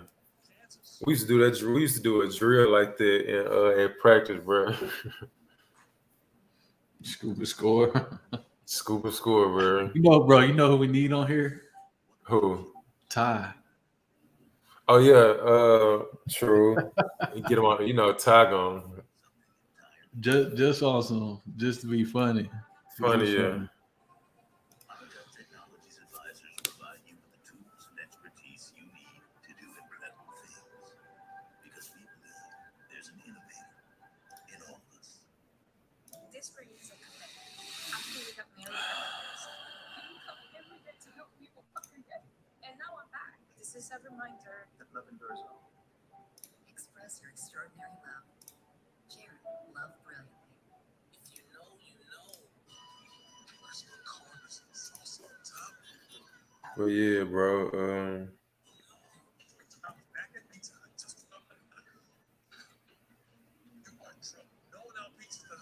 There's a different way to treat HIV. I think it's something to be said about just, that whole college athletic world, bro. Just, now it'll be a different conversation. I don't know. If somebody, I don't know, what you think? Somebody like Kanye getting involved with HBCU sports. And How? I think he's how. Let me ask you that. In terms of he has the money. Okay. Because a lot of the times, go ahead. A lot of the times, I got an idea. A lot of the times, what's happening is we have to go to the white person to show them the vision for our culture. A lot of the times they don't see it, so the budget they might say no, or they might only give you so much that run out with just with having recruits. You get what I'm saying? Like what happened when we made Rise at KU?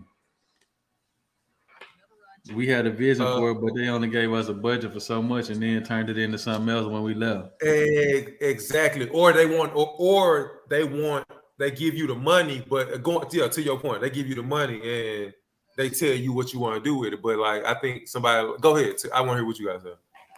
I think that if he was to do that, he should create an athletic apparel line and sponsor a university with gear.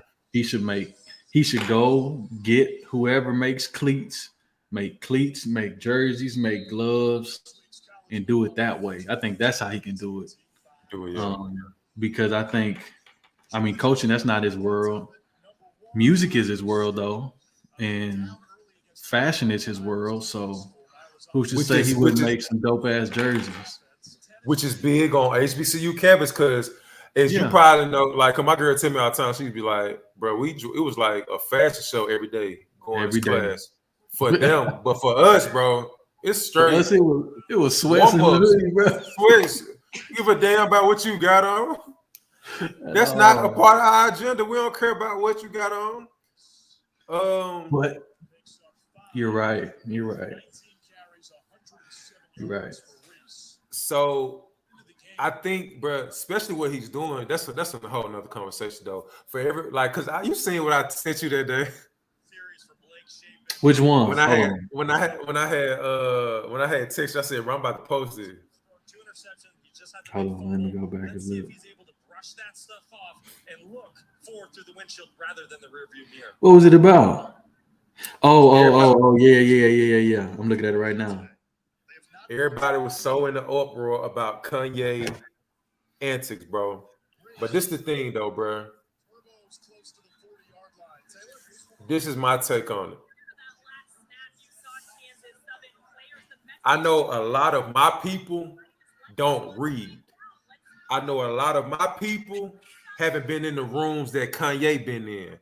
I know a lot of my people act off emotion. They don't act off facts. So me knowing those three things, like, do I agree with everything Kanye do? No, but I know there's a tactic that he's using at the end of the day. He's playing like everybody got all in the uproar about the white lives matter, bro. He's playing while the majority of our community playing checkers. Yeah. And like I've been saying, most people been seeing, like, I not agree with it. He's been in rooms, bro. He knows what's going on. He's seeing what's going on that y'all couldn't even, like, you get what I'm saying? Yeah. And with him, hold on. Come on, man.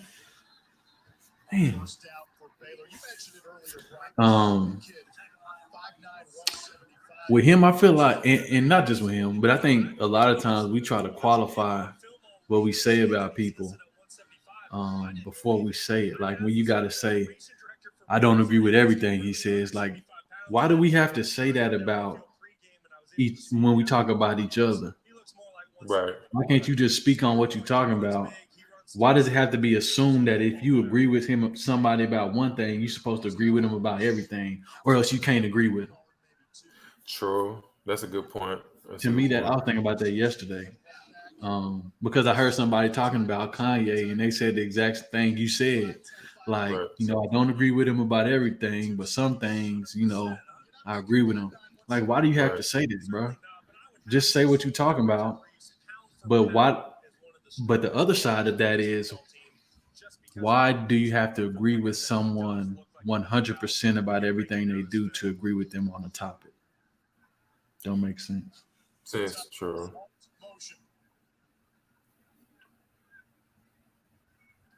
Play action. Screen. Let's get out the field. I would have liked to see him come through there and get that pick. Bro, I did that on Go ahead. I'm just talking about No, something. Go. I was playing Madden yesterday, and I had somebody backed up to the goal line, bro. And they kept hitting me on them flat routes. So I played cover 3 and I hit I dropped the DN to the flats. I picked that thing off right in the end zone.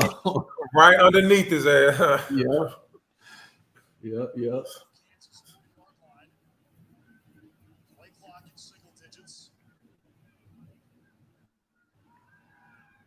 There you go. Get some pressure. There you go. That's what I'm talking about. But another thing to go off this Kanye thing, even though I just gave you the reason why it would be a good idea, why we just came with a good idea, this the other part of it. Are our people that's in big positions at these institutions, are they in a growth mindset to understand who he is as a person? Because a lot of people gonna write him off based off what he's saying without even having a true conversation with him to get what he's actually saying. Yeah. And then we want to talk about, we want to talk about this. I don't even want to say that. Well, I'm gonna say it anyway. We want to talk about. It's like this. We beg for them to accept us. We beg for white folks to accept us, even when they keep slapping us in the face, spitting our shit, X, Y, and Z, shit on our ass, and can I come back? Can y'all accept us this time? But soon as one of our people, they communicate in a way based off trauma because we don't really know how to express ourselves. Oh, we need to cancel his ass. He don't even know what the fuck he talking about. It's crazy how programmed they got us to continue to come back and beg them for certain stuff. You know what I'm saying? So we turn the other cheek to our own folks. Yeah. That's a good point. Oh, what's up, guys? That's a good point. Tough season, but I'm fine. That's just it. You're not taking it hard enough. What? I'm upset. Why haven't you posted one insane rant on the message boards? I keep reliving the Southern game over and Guys, over. it's just a game. A bunch of kids with the ball. Put down that Dr. Pepper. Maybe there's more to life. He lost it. Dr. Pepper, the one fans deserve. I'm the captain of the Pee Wee football team. We may be small, but we are annoying. And you are so tired from playing defense against us that your focus is about to ride the bench. Go. Thanks, Mom. Bye. Come on. If you have cut rate car insurance, so not even a Hail Mary will save you from paying for this. So get Allstate. I'd be better protected from mayhem, like me. Bro, you know what's about I'm proud of, bro? I ain't talked to him in a minute. These prices. You hear me? Yeah. Yes. That boy Latrion, boy. I agree with you. 100%. Splurge on catnip toys. We did it. Proud of that boy. That boy around here on producing records and stuff, bro. Like, that's what's up, bro. Prices. Yeah. To know who he was when he was in 2014, bro. as he came in, bro, as a freshman, to see his trajectory, bro, where he done became, bro, where he continues to become, bro, that's what's up. I agree with you. Yeah. That boy Josh doing this thing too. Yeah, I see. Does he still want to be a AD? I don't know. Oh, I wonder is he at this game right now? Because I know he works at the University of Baylor. maybe so. Baylor University, University of Baylor, whatever you want to call it. Same thing. Yeah. Same thing. Same thing.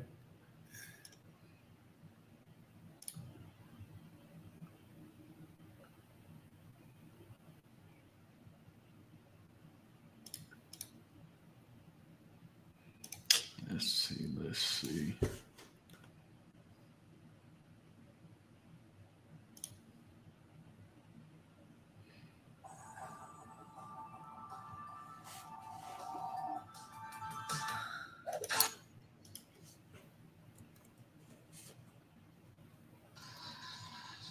Act up is never easy. You're just trying to get the ball out quick. Baylor brought pressure to force. I was talking to my mama this morning. She was asking me, was the Jack State game gonna be on TV? And I was like, nah. I was like, it's hard to get, them people in them positions like ESPN or whoever, because a lot of these TV networks they're owned by white people, right?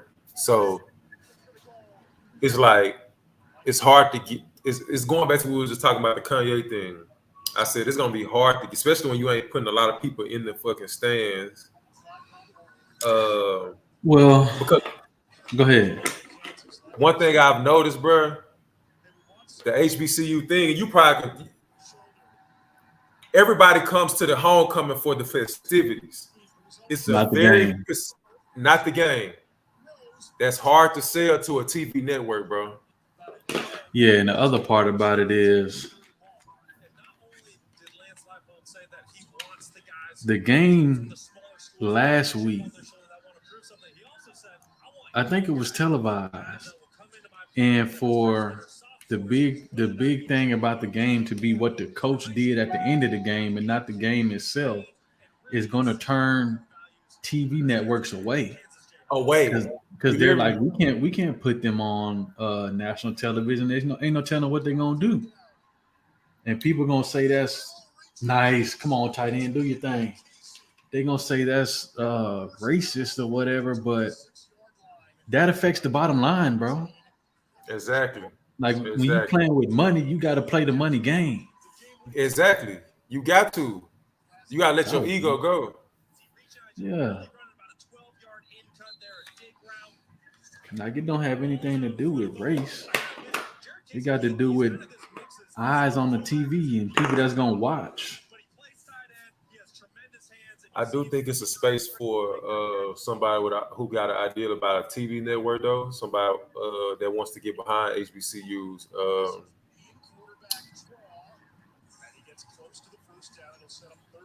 I don't know what you would call the network, but hey, I think there's definitely a space for it. We can start a TV network. Yeah, I'm open to it, bro. I don't know how. I do know somebody that's doing production at ESPN though.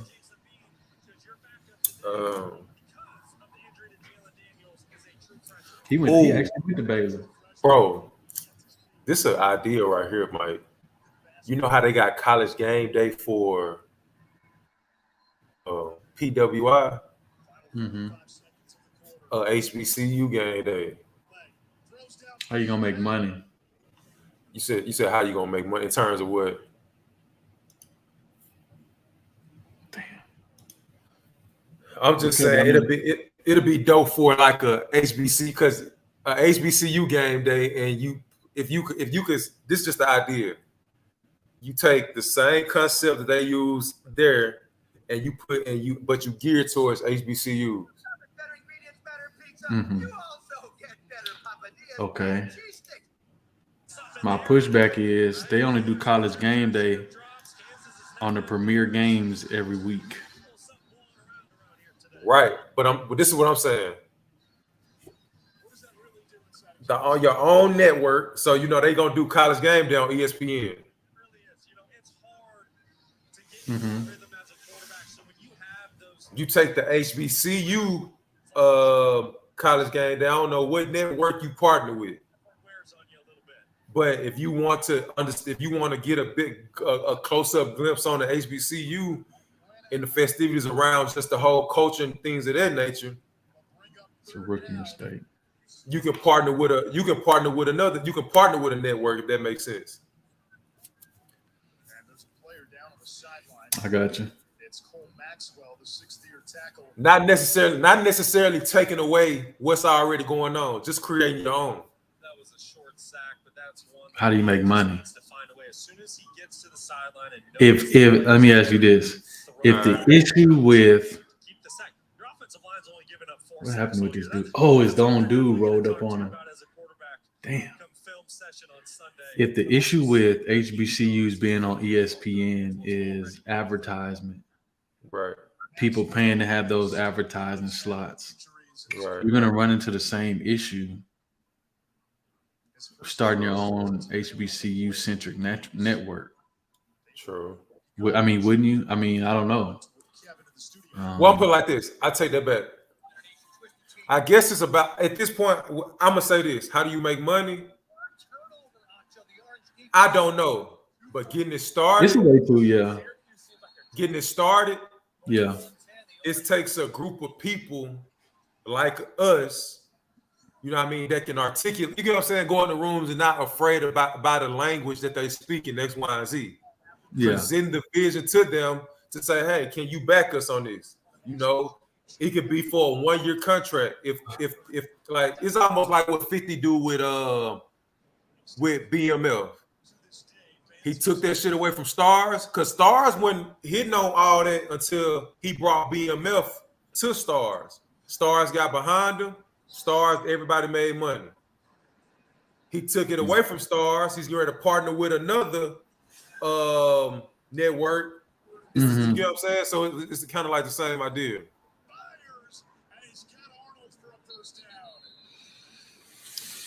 But like I said, it's like to your point. I get what you're saying. How do you make money? My thing is we don't know, but getting it started, can it be something? We can only do that and figure that out based on data and metrics and things of that nature. Yeah, you're right. Based on what, because even I'm gonna put it like this. Even if it's not a black-owned TV network or whatever, that it gonna have to come from one of them. Because we don't have the. I ain't gonna say we don't have the capital. I don't know how many of our people will want to. You get what I'm trying to go to invest in that. We can find the capital. That ain't there. That's one thing that ain't there. We can find the capital. The only thing, like I said, the hurdle is just putting it together and making it happen, really. Finding the capital is going to happen. True. And does something like that already exist? Hell no, don't nothing like that exist. It might. We just don't know about it, which is a whole nother issue. I'm put it like this. Well, yeah, I'm tell like this. No, don't nothing exist like that on that type of magnitude where you got guys traveling from different. So let's just say we in Jackson this week. Then we're gonna say we're gonna go to Howard and what's the big game? Howard and somebody else. And then we say, all right, we're gonna go here. On that magnitude, no, not every weekend, but they do have their own magnitude within the people that actually report on just that specific school, if that makes sense. Mm-hmm.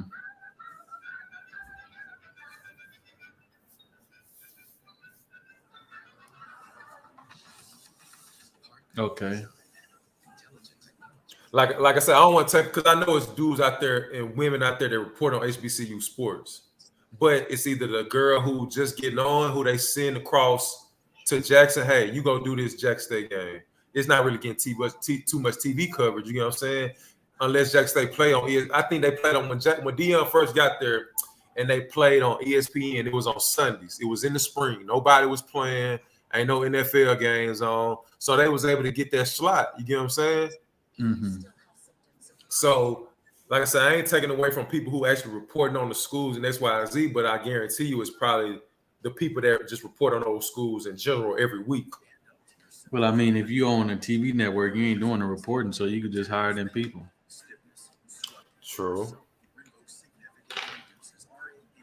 Like I said, it's a lot of ways. It's a lot of ways to slice the piece. It just depends on which way. Which way would you be willing to go about it? I don't even know how that would work. Dang, just blew my mind a little bit.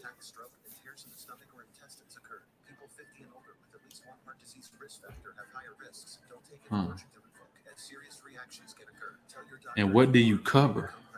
Do you cover all sports? Do you cover football the first year? Do you cover football and track, football and basketball, volleyball? There's got to be something. I say you cover. Well, I'm like I take that back, Mike. Hold up, I take that back. Cincinnati and SMU getting tight on ESPN. And Hendon Hooker, 3 touchdown passes. Tennessee now both ways from UT Martin on the SEC network. I take that. I'm gonna put it like this. Well, look at this page real quick. It's called HBCU Game Day.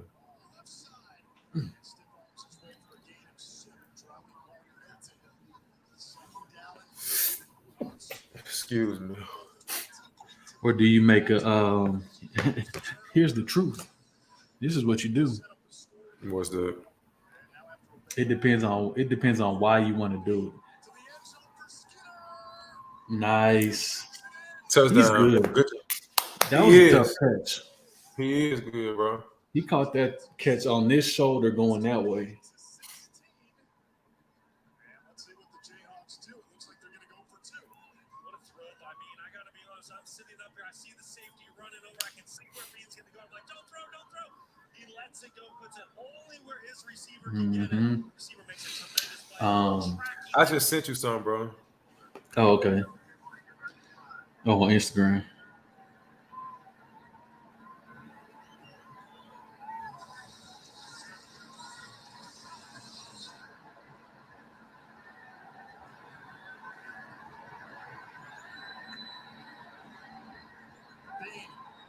Ooh. So the conversion fails. But to go back to what Lance Leipold told us, there's a different energy and a different fight with this girl dancing. There was no giving up. Yeah, and I think you can see it there. Think about Quentin Skinner today, right? The guy that. So look, I'm looking at this page, right? Of course, it got snippets of it, but I'm talking about. Played the best game, but you know what I know about Quentin Skinner? The guy is mentally tough. This is a kid that originally walked on. He earned a scholarship this spring. Tremendous story for the That was a Jayhawks great catch. And right now, you're seeing that fight. You're seeing the no quit that the Jayhawks have. When you put together an 11-play, 95-yard drive, when your back's against the wall, it says a lot about your football team and the personality of it. Even Ron Roberts, the Baylor D coordinator, when we told him, hey, Kansas looks better, they look different this season, when you turn on the tape, what do you see from Kansas? The first word out of his mouth was effort. They just play harder. And Lance Leipold, as Michael Ford is able to get up, Lance Leipold, in a year and a half, just about in Kansas, has won 7 games. That may not seem like much for other programs, but when you consider the 5 coaches before him, including Clint Bowen, who was the interim coach when Charlie Weiss was fired mid-season, none of those guys won 7 games in their entire tenure. Yeah, and from a player's perspective, That's a misleading stat. Okay, think about what Lance Leipold has done in his career at Wisconsin Whitewater Division III. He wins 6 national championships in 7 years. Then he takes his staff and they go to Buffalo. And what's he do up there? He wins. He's a 2-time MAC Coach of the Year.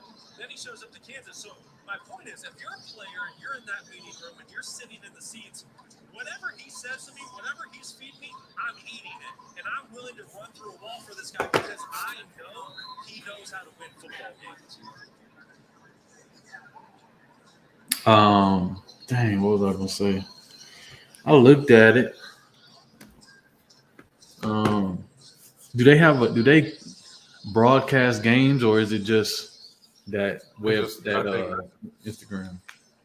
And obviously a lot of excitement around that program as Baylor calls for match. But football is going to be interesting around the stretch. Well, they got Snoop Dogg and Jackson today. The homecoming. This is what I was gonna say. It depends on the reason why you want to start the network. Are you after the money, or are you after getting like how it makes you feel to get them coverage? Because if you're at the money, I would create an Ivy League sports network. And I would cover Brown and Yale and Dartmouth and Princeton and Colgate and schools like that. For me, it wasn't about the money. It was never, because honestly, like, I've seen a couple dudes get drafted out of the Ivy League, but I don't think people want to see that. And then College Game Day is so. I'm not gonna sound. I'm put like this. It's a small percentage of people out there that wants to see it. I'm put like this though. We grew up watching College Game Day. At this point, we kind of got their concept in terms of what they do, what they report on X, Y, and Z. You take that same concept with a few tweaks and turns and apply it to the HBCU. Like whether you in Howard, whether you at Alcorn one weekend, and just educating people. Like, you know how they be taking, you know how they talk about players, like, you know, on College Game Day, they have segments where they go into the player's life or whatever like that. There could be a segment within that part of it where you get some education about people who have come before you, where this, you know, just giving you shedding light on who HBCU as an entirety, not necessarily just the sports. Yeah, we giving you the sports, but we giving you, Steve McNair. Everybody knows Steve McNair for the most part. If you follow sports, how many people know he came from Alcorn though? How many people know Jerry Rice came from Mississippi Valley State up in the Delta, in the middle of nowhere? I'll say this. Oh, you can go ahead. Go ahead. No, I'm finna go ahead. That was just my point. I was gonna say College Game Day is a show, but ESPN is the network. So are you talking about a network or a show? You could do a show on YouTube. I'm talking about a show, but how do you put it out there to partner with a network? To going back to what I was saying about getting somebody with. Go ahead. I was gonna say you can do a show on YouTube, and you don't have to partner with anybody. But okay, so let me ask you this. On a network is very different. Right.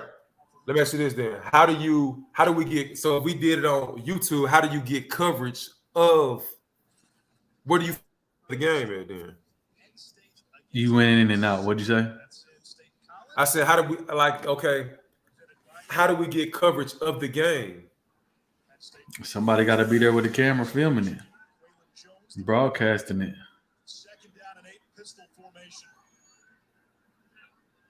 I mean, they're recording and filming every game. It's just not being broadcasted anywhere besides probably whatever their local network is there around the school. True.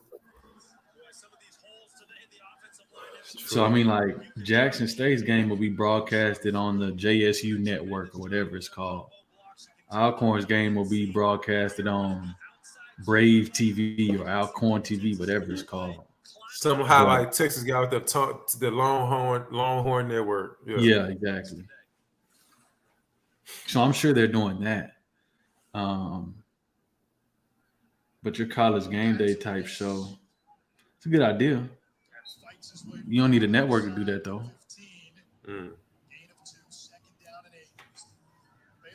Not to own a network. That's what I was talking about. To own a network. The reason I would aim at a Ivy League network is because I feel like the grant, not the grant money, but the sponsorship will be a whole lot more than the HBCU network. They run it again. And it's race to the 11. True, but covering the Ivy League, what's the difference than the Ivy League? What's the difference? Because at the end of the day, we're trying to shed light. At the end of the day, we know the Ivy League gonna good be. We know they're gonna be good. We know. I see what you after, and we know that's gonna be good. What about this middle ground of these HBCU kids, though? That's what I'm saying. But so look, let me ask you this.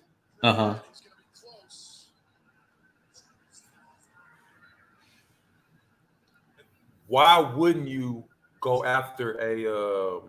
I'll put it like this. So you saying, okay, you don't have to go find a network to partner with, or to help push your vision.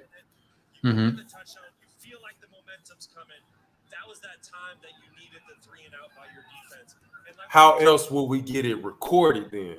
Kansas is right now. We know they can score points. Because just like they got hire somebody to record it. Oh, okay, I see. Okay. I know somebody who owns a photography company. They do videography as well. You see your boy been getting that motherfucking shit on. I saw a picture of you taking pictures. But now I edited them hoes. Oh, you did? I took her pictures last week. I edited them hoes. That shit actually harder than what the fuck I thought. But it ain't. Yeah, it take a little time for real, but it ain't. But I mean, just like you did that, I mean, somebody has a videography company, or is majoring in film production that wants to take a shot at live production. Who knows? It's ways to get it done. Yeah. It just depends on what. That's why I was asking what I was asking. It depends on what you want to do. The show, do that on YouTube now. We could figure out a way to make this a show, which may be a easy way to get into it. But a network that you're talking about, that's a whole different thing. True. You're right. This probably would be the better route to control it. To say, hey, this is what we've already been doing. It depends, bro.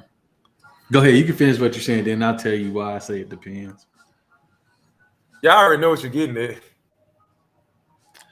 Well, I was gonna say it depends because to make a show, it sounds like you want to be involved in making the vision of the show come true because you want to have your hand in it. Versus the network, I could come hire you, or you would pay me to broadcast your show on my network. See the difference? You're getting paid to do your show from whatever, like you do it on YouTube. YouTube is paying you, but I own the HBCU network where you want your show to be broadcasted. So now you have to come pay me or sign a contract with me where I get a percentage of the money that YouTube is paying you. Gotcha. So it's like levels to it. True. Hold on, real quick. Like this. For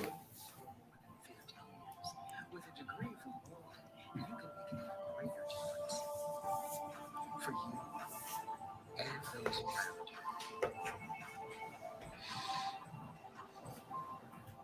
Walden University.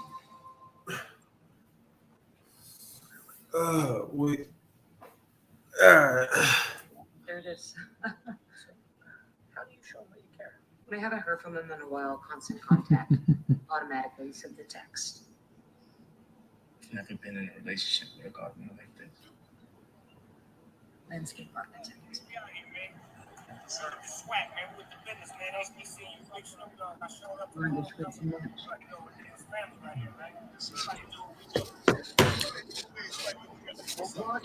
Good idea, man. Stick around, go to Austin. That's the next step on the L1 schedule. The Aramco US Grand Prix tomorrow. 3 Eastern, 3 race coverage. You want me to tell you what's coming out of this timeout? On ABC. Just throw it on the expense. Watch this tight end pop pass. Fourth down, Baylor, quarterback Damn. sneak. And they get enough to move the chains. First and goal Bears. Yeah, man. But this is also a learning moment, bro. Yeah, you got to come out ready. What you do on the front end will affect you on the back end. Mm-hmm. I always wonder if there's a fumble or something like that takes place down at the bottom of the pile. They will measure. It moves very much. Let's see where they spot. Interesting. I'm not sure with that spot. Honestly, if you make him kick a field goal, If that's where they're starting it, he's short. If that's where they're spotting it, he's short. He's like a whole yard short.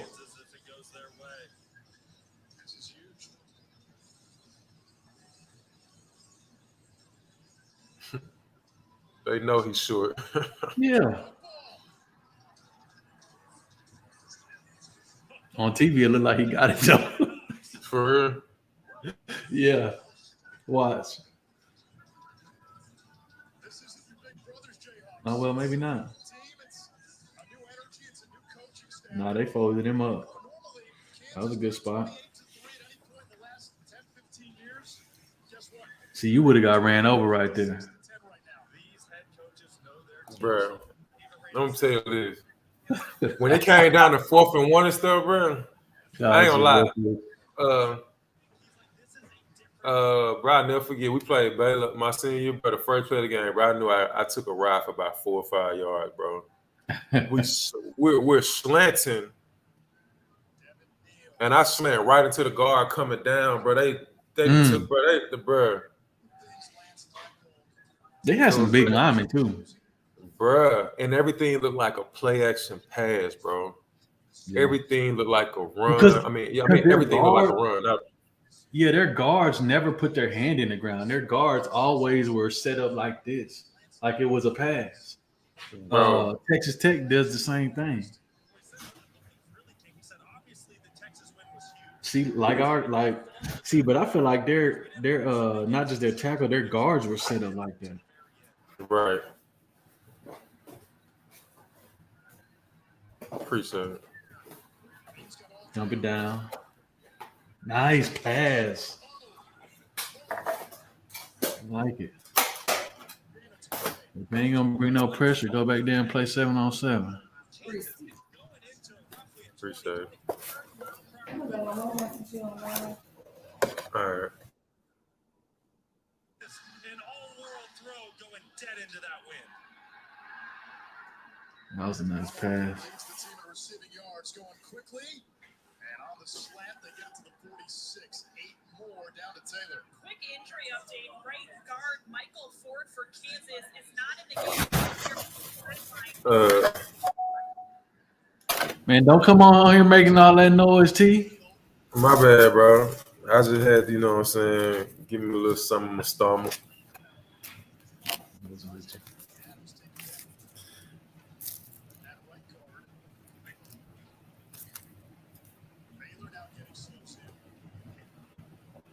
I don't know what that light-skinned coach name, but he was a bald-head dude.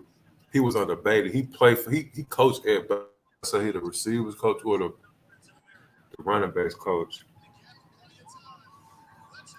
Ooh, touchdown. Nice. They gotta hurry up and run inside zone.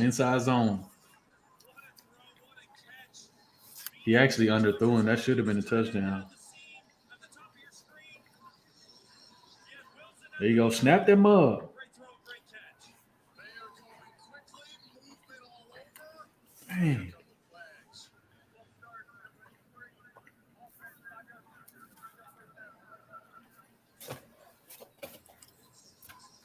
He points the route.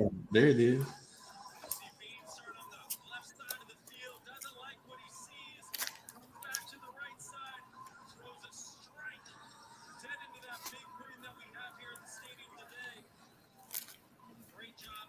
It's honestly not that difficult to throw into the wind. They just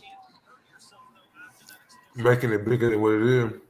Yeah, I mean, if you have a tight spiral on the ball, it don't really matter as long as it's not gusting. Hand it off. Kept it. I would have handed it off. Right. I'm giving it to my best player on the field right now, in the backfield, and that's Foe. Mm-hmm. Why wouldn't you? Hey. Touchdown. Why are we throwing the ball?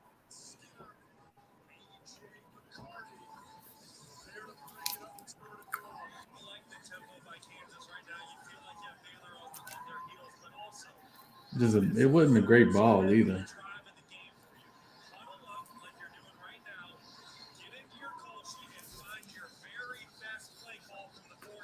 Give the ball to Ford. That's the best play call.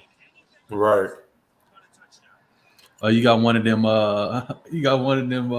What you were telling me about? Somebody got a chicken sandwich. Talking about flat route open. Flat route. Throw it to him. Okay. I'll take that too. Yeah. That's the way you use your legs. I know we've been giving the kid a little flack, but the kid actually been producing the last 2 weeks. Oh, the quarterback? Yeah, just gotta be more. Yeah. It's just game reps, bro. Like he's starting to shake off the game rush. Like earlier on the previous drive, he was scrambling, and instead of throwing the ball away, he ran out of bounds, and they lost 2 or 3 yards. Whereas if he was playing the whole time, he would have known just throw the ball away, and we don't lose no yards. But that's all. He's good. But the offense just has to be different for him to be successful versus what they were doing with Jalen Daniel.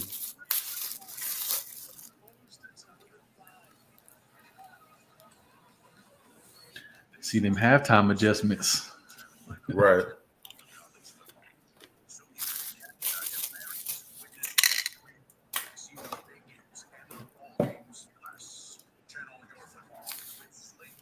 Hey, did y'all ever make? I ain't trying to be funny. No, what kind of halftime adjustments did y'all typically make? I know it varies by the game to game, but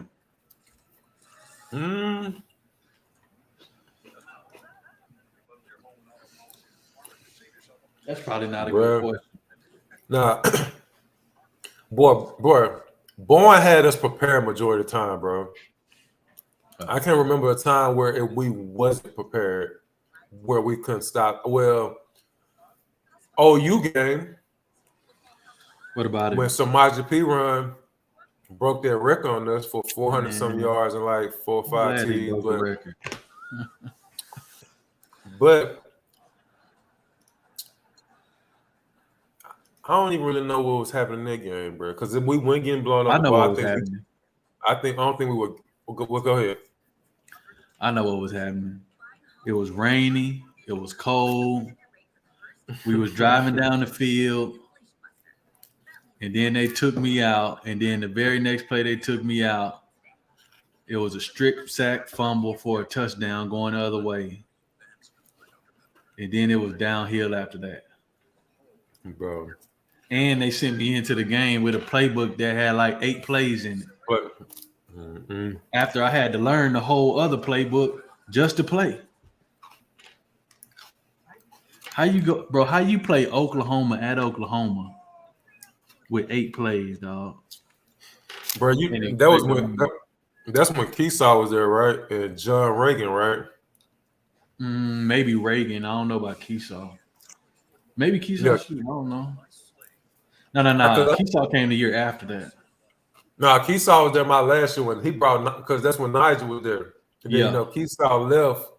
And, you talking about 2013?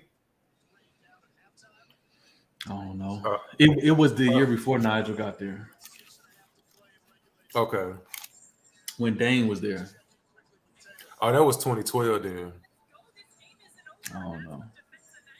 Because I came in 2013, and that's when the whole Jake Heap hype was. Oh, because Jake Heap had the red shirt. Yeah, that was Dane's behind. year. Yeah, so that was 2012. That fall, because Dane was a quarterback when I came with my visit. Oh, okay, I got you. See, that's where that damn transfer portal would have came in handy. Mm-hmm.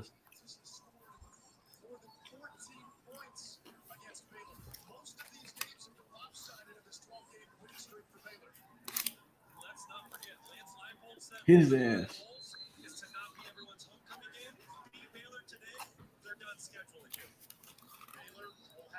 Defense, this is where you come up big. Mm-hmm. How cool was that though to have Kobe on one side and Melo on the other side? Right. Corner. I didn't even know that. I want to know, can they hoop?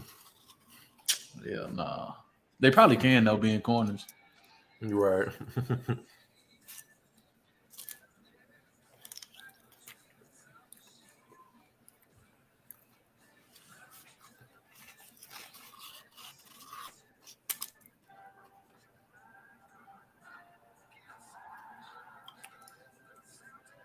But nah, Bourne had us prepared, bro.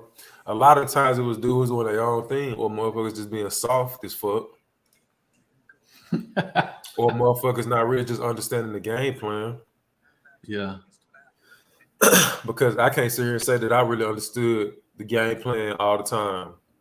Because, bro, I'm looking back, bro, a lot of stuff, it's only so much coaches can give you, bro. As a player, bro, it's your job to watch the film from a coach's perspective, too, and also ask questions instead of just being in there like, damn, bro, how much longer we got in here, bro? Like, damn, I'm ready to go to practice and get this shit over with, bro.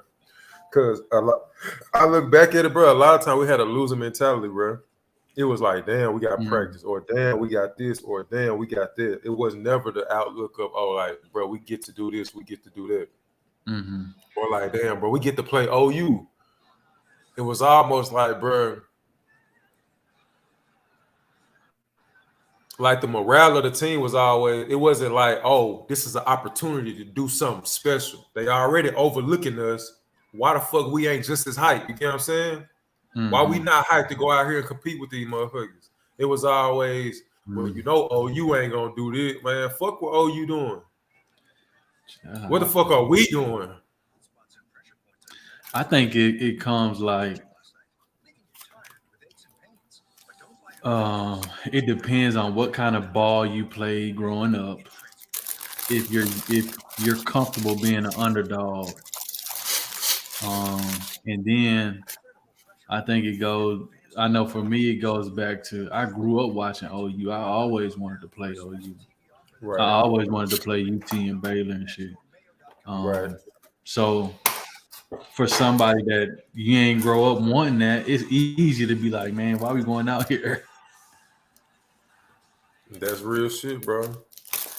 I always thought I was going to Mississippi State, bro. Oh, and that's the first where is Mississippi State? In Starkville, like bro. northeast Mississippi. You would have been playing with Dak. Yep, me and Dak would have came in at the same time. What do you think about Dak and the Cowboys? So I'm put it like this: shout out to Dorrance. I think he got like 5 or 6 sacks in like the first 5 or 6. So I think I spoke about that last week. Shout out to him. But let me talk about Dak. I hate the fact that they give him so much flack for nothing. And when I say that, I'm saying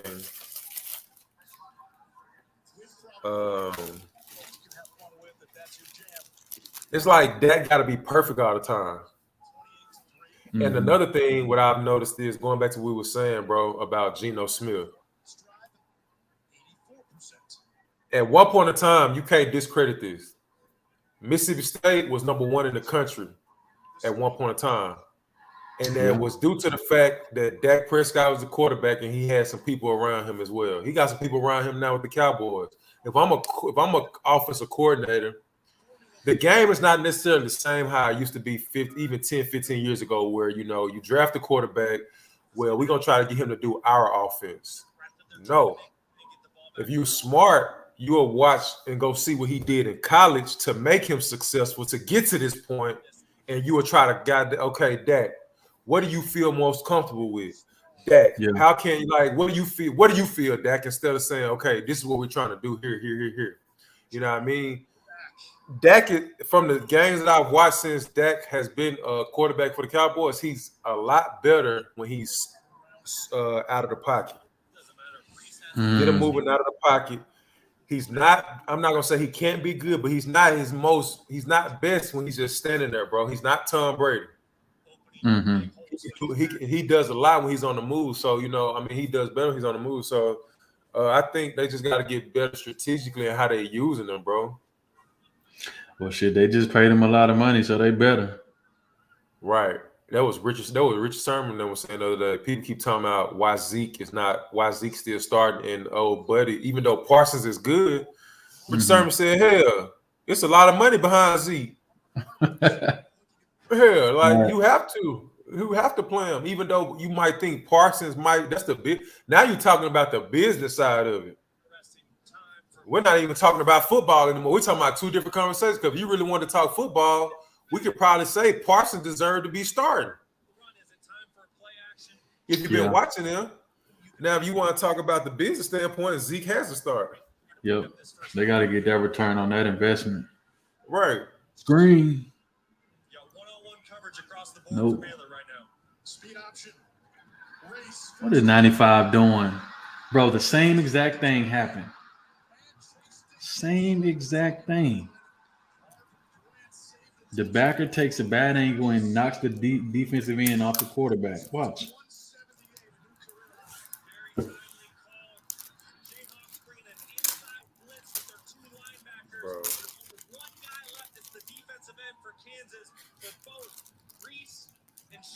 You need a turnover. He can't be right. Chapin pitches the ball to Reese. Reese hits the seam and does the rest. They can get one. Cameron in motion. Reese again. The freshman barrels to the 2-yard line. Tough. Second and goal. I'll tell you what, I know we've talked a lot about him today, but Richard Reese. That was a good call to run that speed option. Like a true freshman. You can tell this kid's going to be special all around back. He understands the pass protections, understands the passing game. Obviously, you can see his tremendous vision and understanding what the offensive line is trying to do, depending on what type of run it is. This kid's got a very bright future. Doyle is the fullback. Reese on the pitch. Touchdown.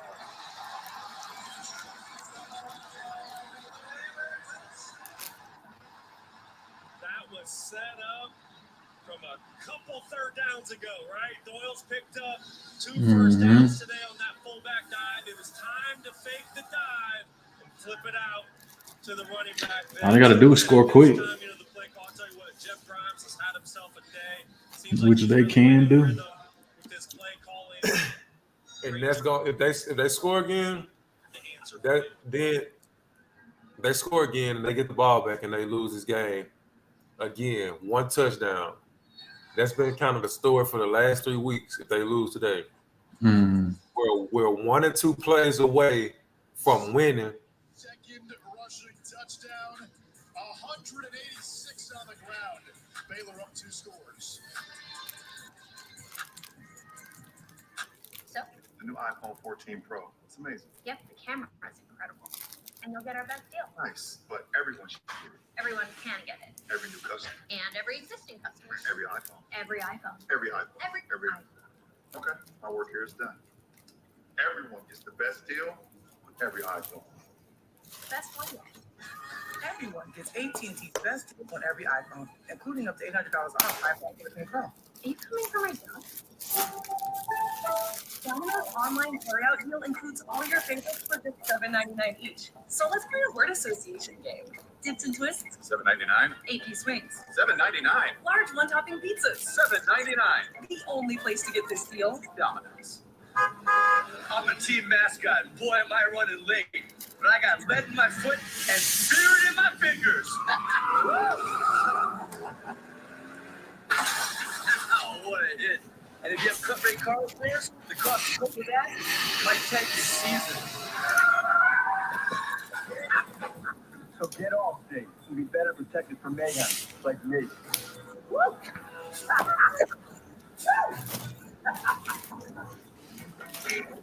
Took a while to get up here.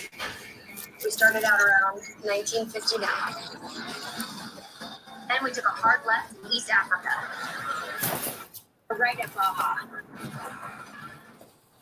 180 in the empty quarter. A 65-degree incline, hell's revenge. But we didn't do all that just to get here. We did it to give you a truck that'll take you anywhere. This is the new Nissan.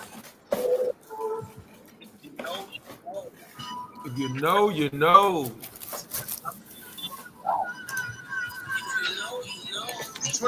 What else you got up for today? Shoot, man, nothing.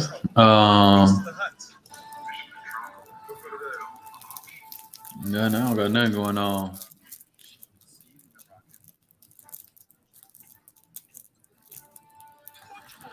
Hold up real quick. Give me, 1 second. Did your advisor create a portfolio based only on your age and risk tolerance?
Menu following our game. Dang. Memphis and Tulane. Oh yeah, UT playing right now. I think. 2 and 10 last year. Yeah, they're playing right now. This year, including a win against Kansas State. Minnesota at Penn State later tonight on Yo, did you make your YouTube channel? I've been working on it still. I set up like the little basic shit, but there are all these thought pieces during the week. What's wrong with Alabama? Why is this happening? They lost to the Tennessee team on the road. On a last-second field goal. I get it. I think it's just a credit to Nick Saban and what he's created down there. Everyone just assumes they're going to go undefeated every single year. Jason being in trouble and has to throw it away. hell, honestly, Alabama losing early like this ain't do nothing but help their ass. They only failed to number 6. Forcing another Syracuse punt. Here's Will Shipley. And was covered the quarterback. Had ran the play before. The defensive end didn't squeeze all the way down. Yeah, they came back.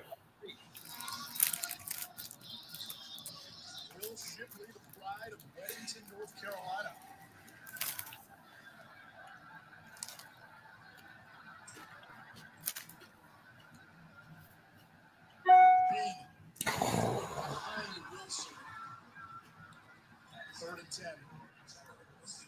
That was one where That's a big linebacker. the inside linebacker was buzzing out to that quick inside slant. Bean had his tight end right over the ball. Mm-hmm. He needs to glue in on those defenders and see where they're moving. They tricked him. 223 yards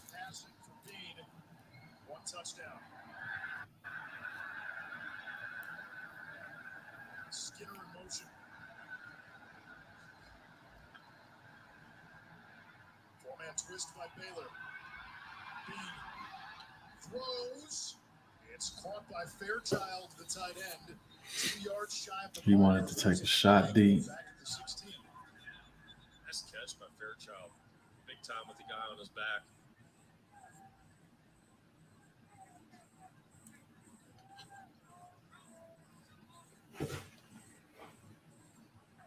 Holding number 55. Offense, 10-yard penalty. Still third down. That's cool with me. Get another third down. Yeah, stepping in. He's rotated in a little bit this year. Has some playing time under his belt. Just tough conditions. Listen, when you're in an obvious pass mode, an offensive lineman's job is very difficult. You know you're going against a defensive line with their ears pinned back. They're in pass rushing mode. It's tough to do that, especially when you get your quarterback moving around in the Come on, man. Kansas using his second timeout. 14 to go. Baylor with a 35-23 lead. Oh, that's the exact same jersey you got on, ain't it? Yep.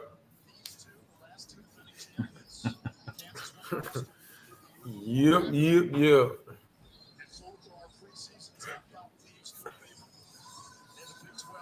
What you got going on today? Nothing really. Nothing really.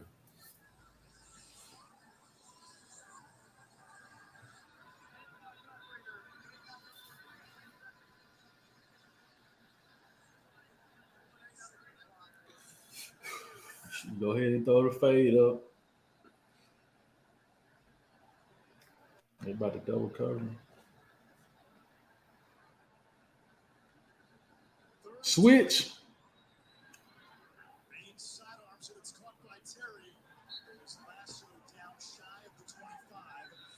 So about a yard shy of the original line of scrimmage.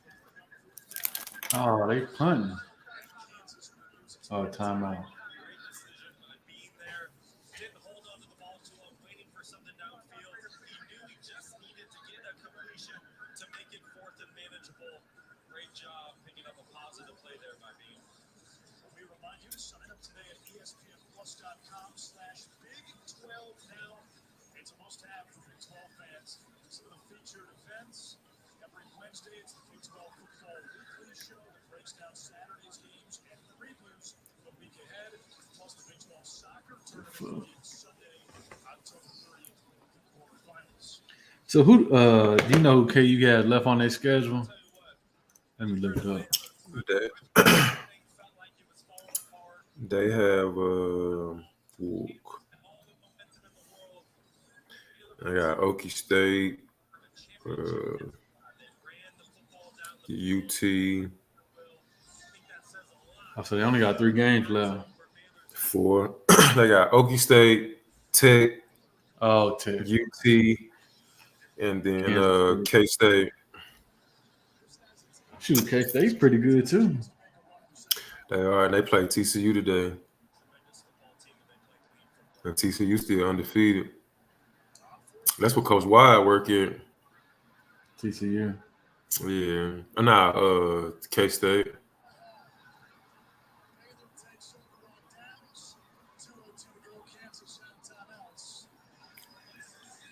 Great defense by Baylor. Jason Bean just had nowhere to go. You know when they talk about like you have to go through the process before you So let me ask you something. Just based off seeing the last 3 weeks, TCU, the OU, and now Baylor, right? Mm-hmm. Going back to when people say you got to really enjoy the process to get where you're trying to go. Do you think we're just in the beginning stages of the process? And what I'm asking is beating the teams that you're supposed to beat in the beginning of the season. Because at one point in time, there wasn't a thing. No, and here's why. I think that they started this season out. And here's why it wasn't a thing. I think my answer is going to answer both things. All right.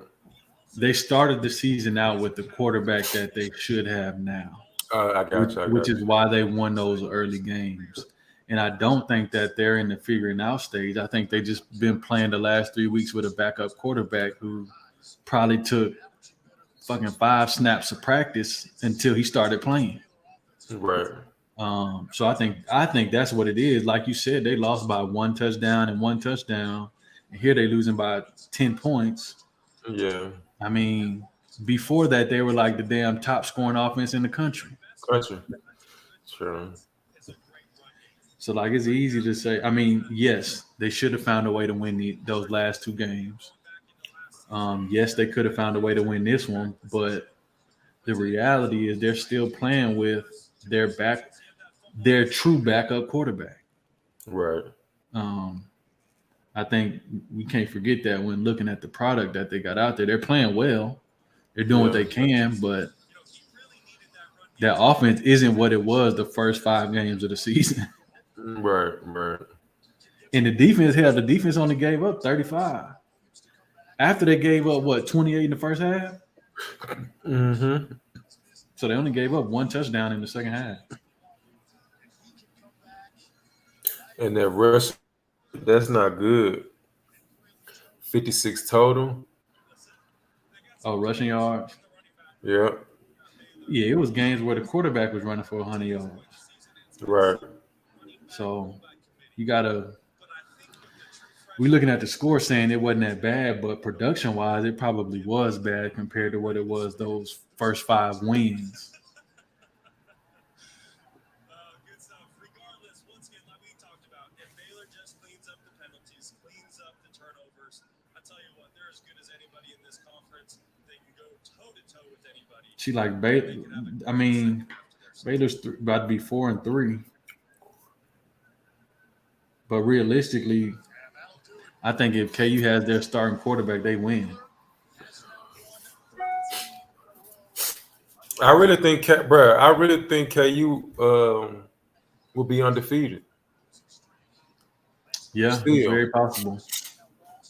Just watching the games, because nobody on the field, nobody has just dominated us yet.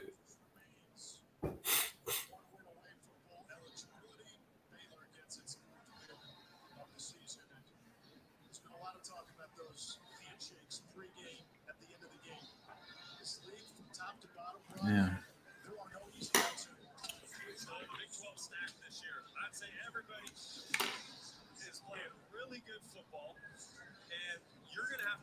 I think it's unfortunate because they probably should be undefeated right now. Right. But the good thing, like I said, they got 4 games left to get bowl eligible. At least you got some positives working for you. Because hell, they can fuck around and finish 8-4. I mean, not 8-4. Hold on, what their record is now? 5-3. So what that is? They can finish 8-4. 9-3. I mean, or they can finish 9-3. Because let me see who they got. Okie State at Kansas. They got 4 games left, so they could finish 8-4. They could finish 9-2. They could finish. I mean, not 9-2. So they got 4. They finish 9-3. They go undefeated. Mm-hmm. That's our identity, and so it turned out that the win. And did you have it in this quarter, or did you have it in that quarter? Was able to really focus and harness all of our attention on the run game, and I thought it paid off. Appreciate your time, Coach. Thanks so much. Anish. All right, Taylor. Dave Miranda's team back in the win column on the back of the freshman running back Richard Reese, 35-23. Your final score here in Waco. That does it for us. Gorgeous afternoon in Waco. There is still a full day of college football ahead for Taylor McGregor and Brock Osweiler. Yeah. All right, bro. I'm gonna hop out this thing. All right, yo. Let me see if we can get